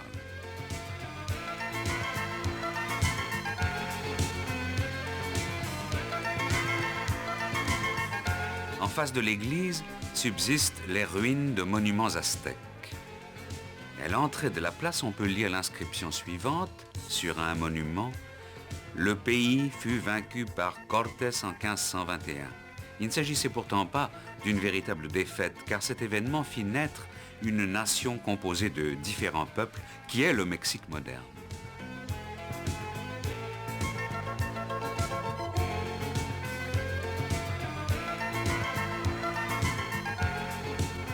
25 km au sud de Tlatelolco se trouve une petite ville de banlieue nommée Xochimilco, ce qui en langue aztèque veut dire « champ de fleurs ». Le dimanche, les Mexicains aiment se retrouver à Xochimilco, qui est une ville lacustre avec de nombreux canaux sur lesquels les gens se promènent dans des barques fleuries. Chaque bateau porte un nom de femme. Parfois, une barque emporte un couple d'amoureux, suivi d'un orchestre qui les accompagne en musique. De cette barque en promenade s'approche parfois un canoë pour vendre des fleurs chatoyantes aux amoureux.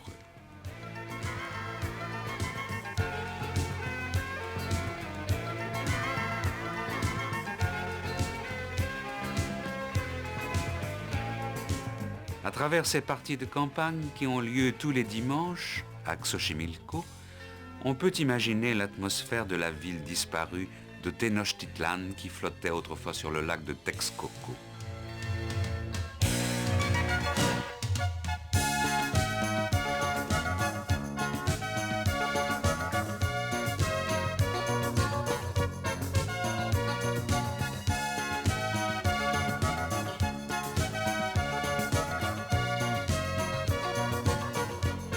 Ainsi, à travers les scènes de la vie quotidienne d'aujourd'hui, on aperçoit constamment à quel point le Mexique est imprégné du mélange de plusieurs civilisations, d'une part de la culture maya et surtout aztèque, et d'autre part de la culture européenne et principalement espagnole.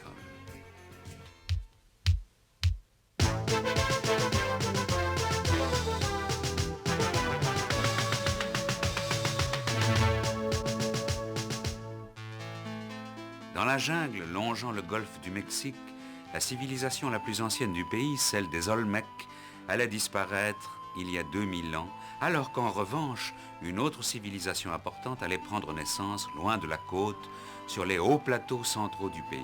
Il en subsiste beaucoup de vestiges se dressant dans un bassin aride à 40 km au sud de Mexico. Les Aztèques, qui prospéreront sur les mêmes plateaux 1000 ans plus tard, appelleront cet endroit Teotihuacan, c'est-à-dire le lieu où se réunissent les dieux. Parmi ces divinités, Quetzalcoatl, représenté par des têtes de serpents ornées de plumes, est considéré comme un des dieux les plus importants de l'Empire aztèque. Au début, les Aztèques adoraient leur dieu tutélaire, Huitzilopochtli, mais au fur et à mesure que l'Empire grandissait, ils le remplacèrent par le dieu du soleil et ils commencèrent à honorer des dieux appartenant à d'autres cultures, dont Quetzalcoatl. Pour honorer le soleil devenu leur dieu tutélaire, les Aztèques pensèrent qu'il fallait lui donner de l'énergie et que la meilleure source d'énergie était le sang des êtres humains. On sacrifia donc beaucoup de victimes humaines. La légende raconte que des milliers de personnes se seraient fait enlever le cœur au cours d'une seule cérémonie sur la plateforme installée au sommet de la pyramide. Si les Aztèques étaient belliqueux, c'était pour se procurer des victimes à sacrifier. Après la victoire du combat, la danse de triomphe durait des heures et des heures devant la pyramide.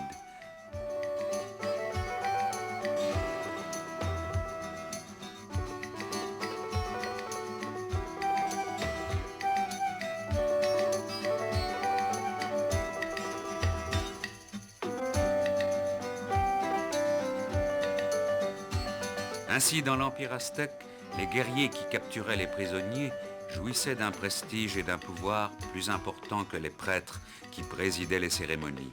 Cependant, malgré une résistance acharnée, la puissance aztèque fut complètement détruite par l'armée espagnole, plus puissante encore.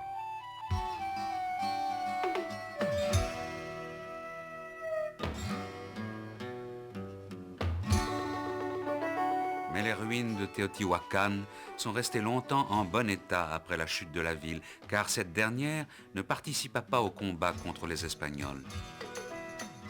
Les vieilles croyances persistent aujourd'hui encore et font raconter que les dieux protecteurs d'autrefois continuent à se réunir sur les vestiges de Teotihuacan, parmi lesquels le plus impressionnant est la gigantesque pyramide du Soleil, haute de 65 mètres et longue de 220.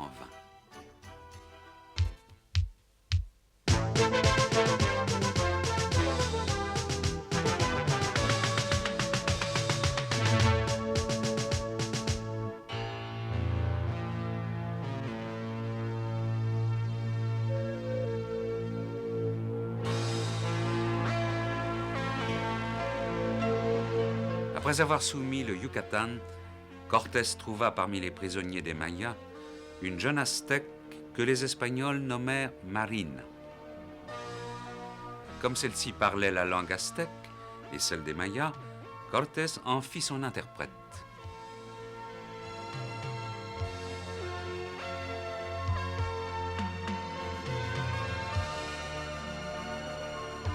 Le conquistador jeta bientôt l'ancre devant la plage où s'élève aujourd'hui la ville de Veracruz. À la vue des Espagnols, le roi aztèque Moctezuma se souvint d'une légende vieille de plusieurs centaines d'années. La légende voulait que Quetzalcoatl, le dieu à la peau blanche, ait proclamé lorsqu'il avait été chassé de la ville qu'il reviendrait par l'est le jour du premier roseau, selon le calendrier aztèque. Or, c'est le 22 avril 1519, jour du premier roseau, que la flotte de 11 vaisseaux espagnols, dirigée par Cortés, apparut sur la mer de l'Est. Cortés fut donc accueilli comme un dieu.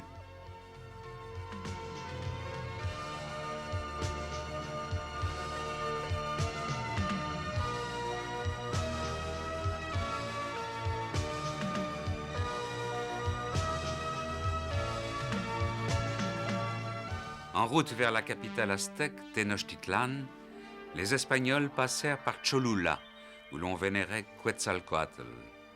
Dans cette ville, ils massacrèrent des milliers d'Indiens. Ils détruisirent les 400 temples sacrés qui s'y trouvaient. Cependant, Moctezuma, qui prenait toujours Cortés pour un dieu, le reçut avec tous les honneurs. Cortés réussit à séquestrer le roi aztèque dans le palais où les Espagnols avaient été logés. L'armée aztèque découvrit trop tard la supercherie et ce fut la fin de l'Empire aztèque.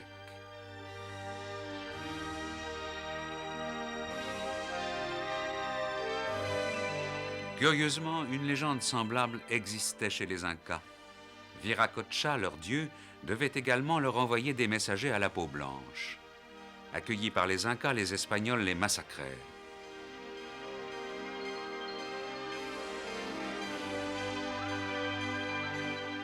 Certes, les chevaux et les armes à feu contribuèrent grandement à la victoire de Cortés et de Pizarro dans leur conquête des empires aztèques et incas, mais les prophéties légendaires auxquelles croyaient les Indiens leur facilitèrent grandement la tâche.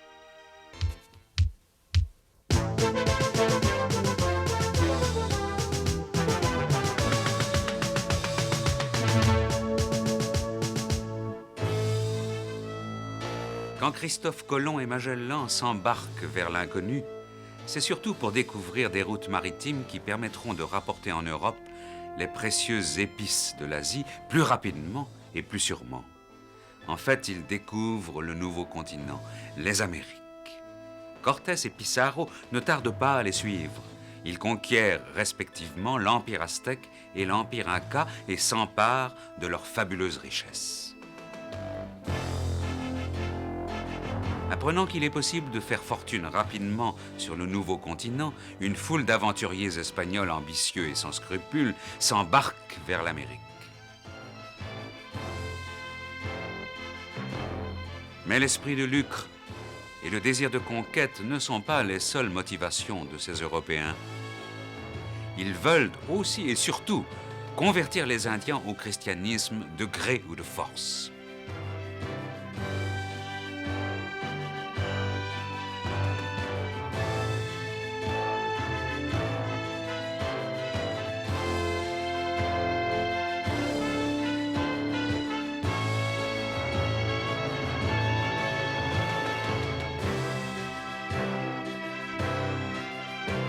À l'époque où Cortés et Pizarro conquièrent le nouveau continent, des missions chrétiennes progressent vers l'est de l'Asie. L'Espagne et le Portugal sont à leur apogée. Le Japon, lui, est déchiré par la guerre civile. C'est en 1543 qu'un navire portugais égaré arrive à l'île de Tanegashima et que les armes à feu sont introduites pour la première fois au Japon.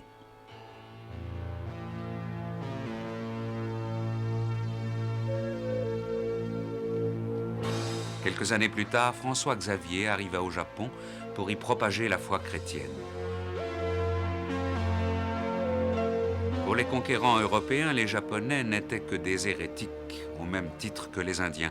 Les rois espagnols et portugais pouvaient recourir à la force de leur armée si leurs missionnaires rencontraient la moindre résistance à leur entreprise d'évangélisation, que ce soit sur le nouveau continent ou en Asie.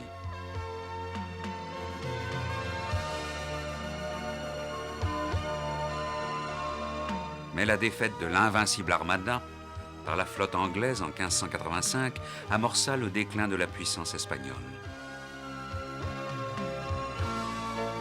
L'équilibre du monde serait peut-être très différent aujourd'hui si les très catholiques rois d'Espagne et du Portugal avaient atteint l'Asie 20 ou 30 ans plus tôt, alors que leur pays était au sommet de leur puissance.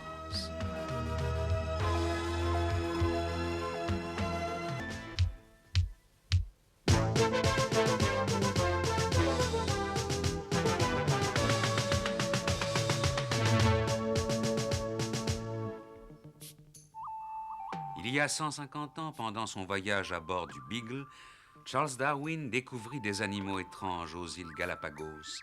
Cette expérience l'amènera à élaborer la théorie de l'évolution, selon laquelle les différentes espèces se modifient petit à petit, s'adaptant à leur milieu ambiant.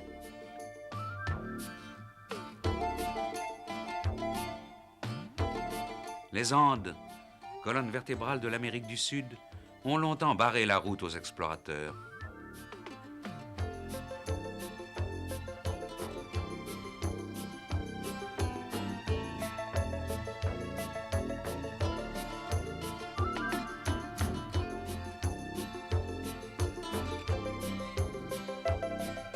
Les Espagnols ne découvrirent jamais Machu Picchu, la ville secrète des Incas. C'est un jeune explorateur américain, Bingham, qui découvrit un jour cette ville étonnante, flottant entre les cimes. La découverte de la ville mystérieuse attira des explorateurs du monde entier.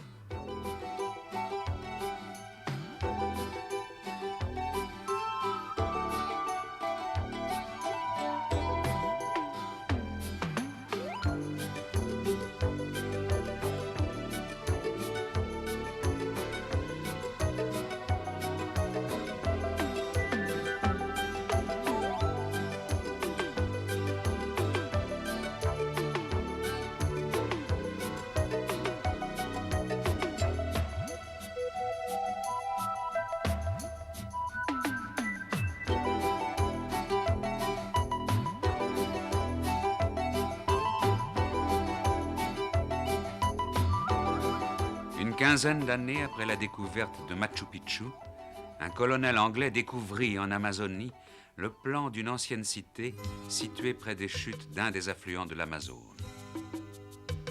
Après s'être renseigné auprès des indigènes, il partit à la recherche de la ville perdue.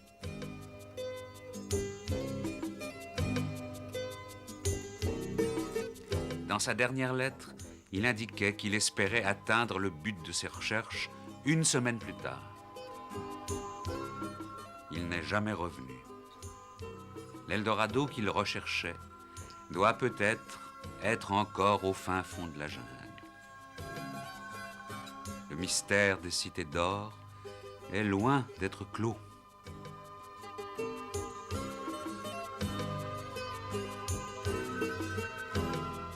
Au revoir. À bientôt.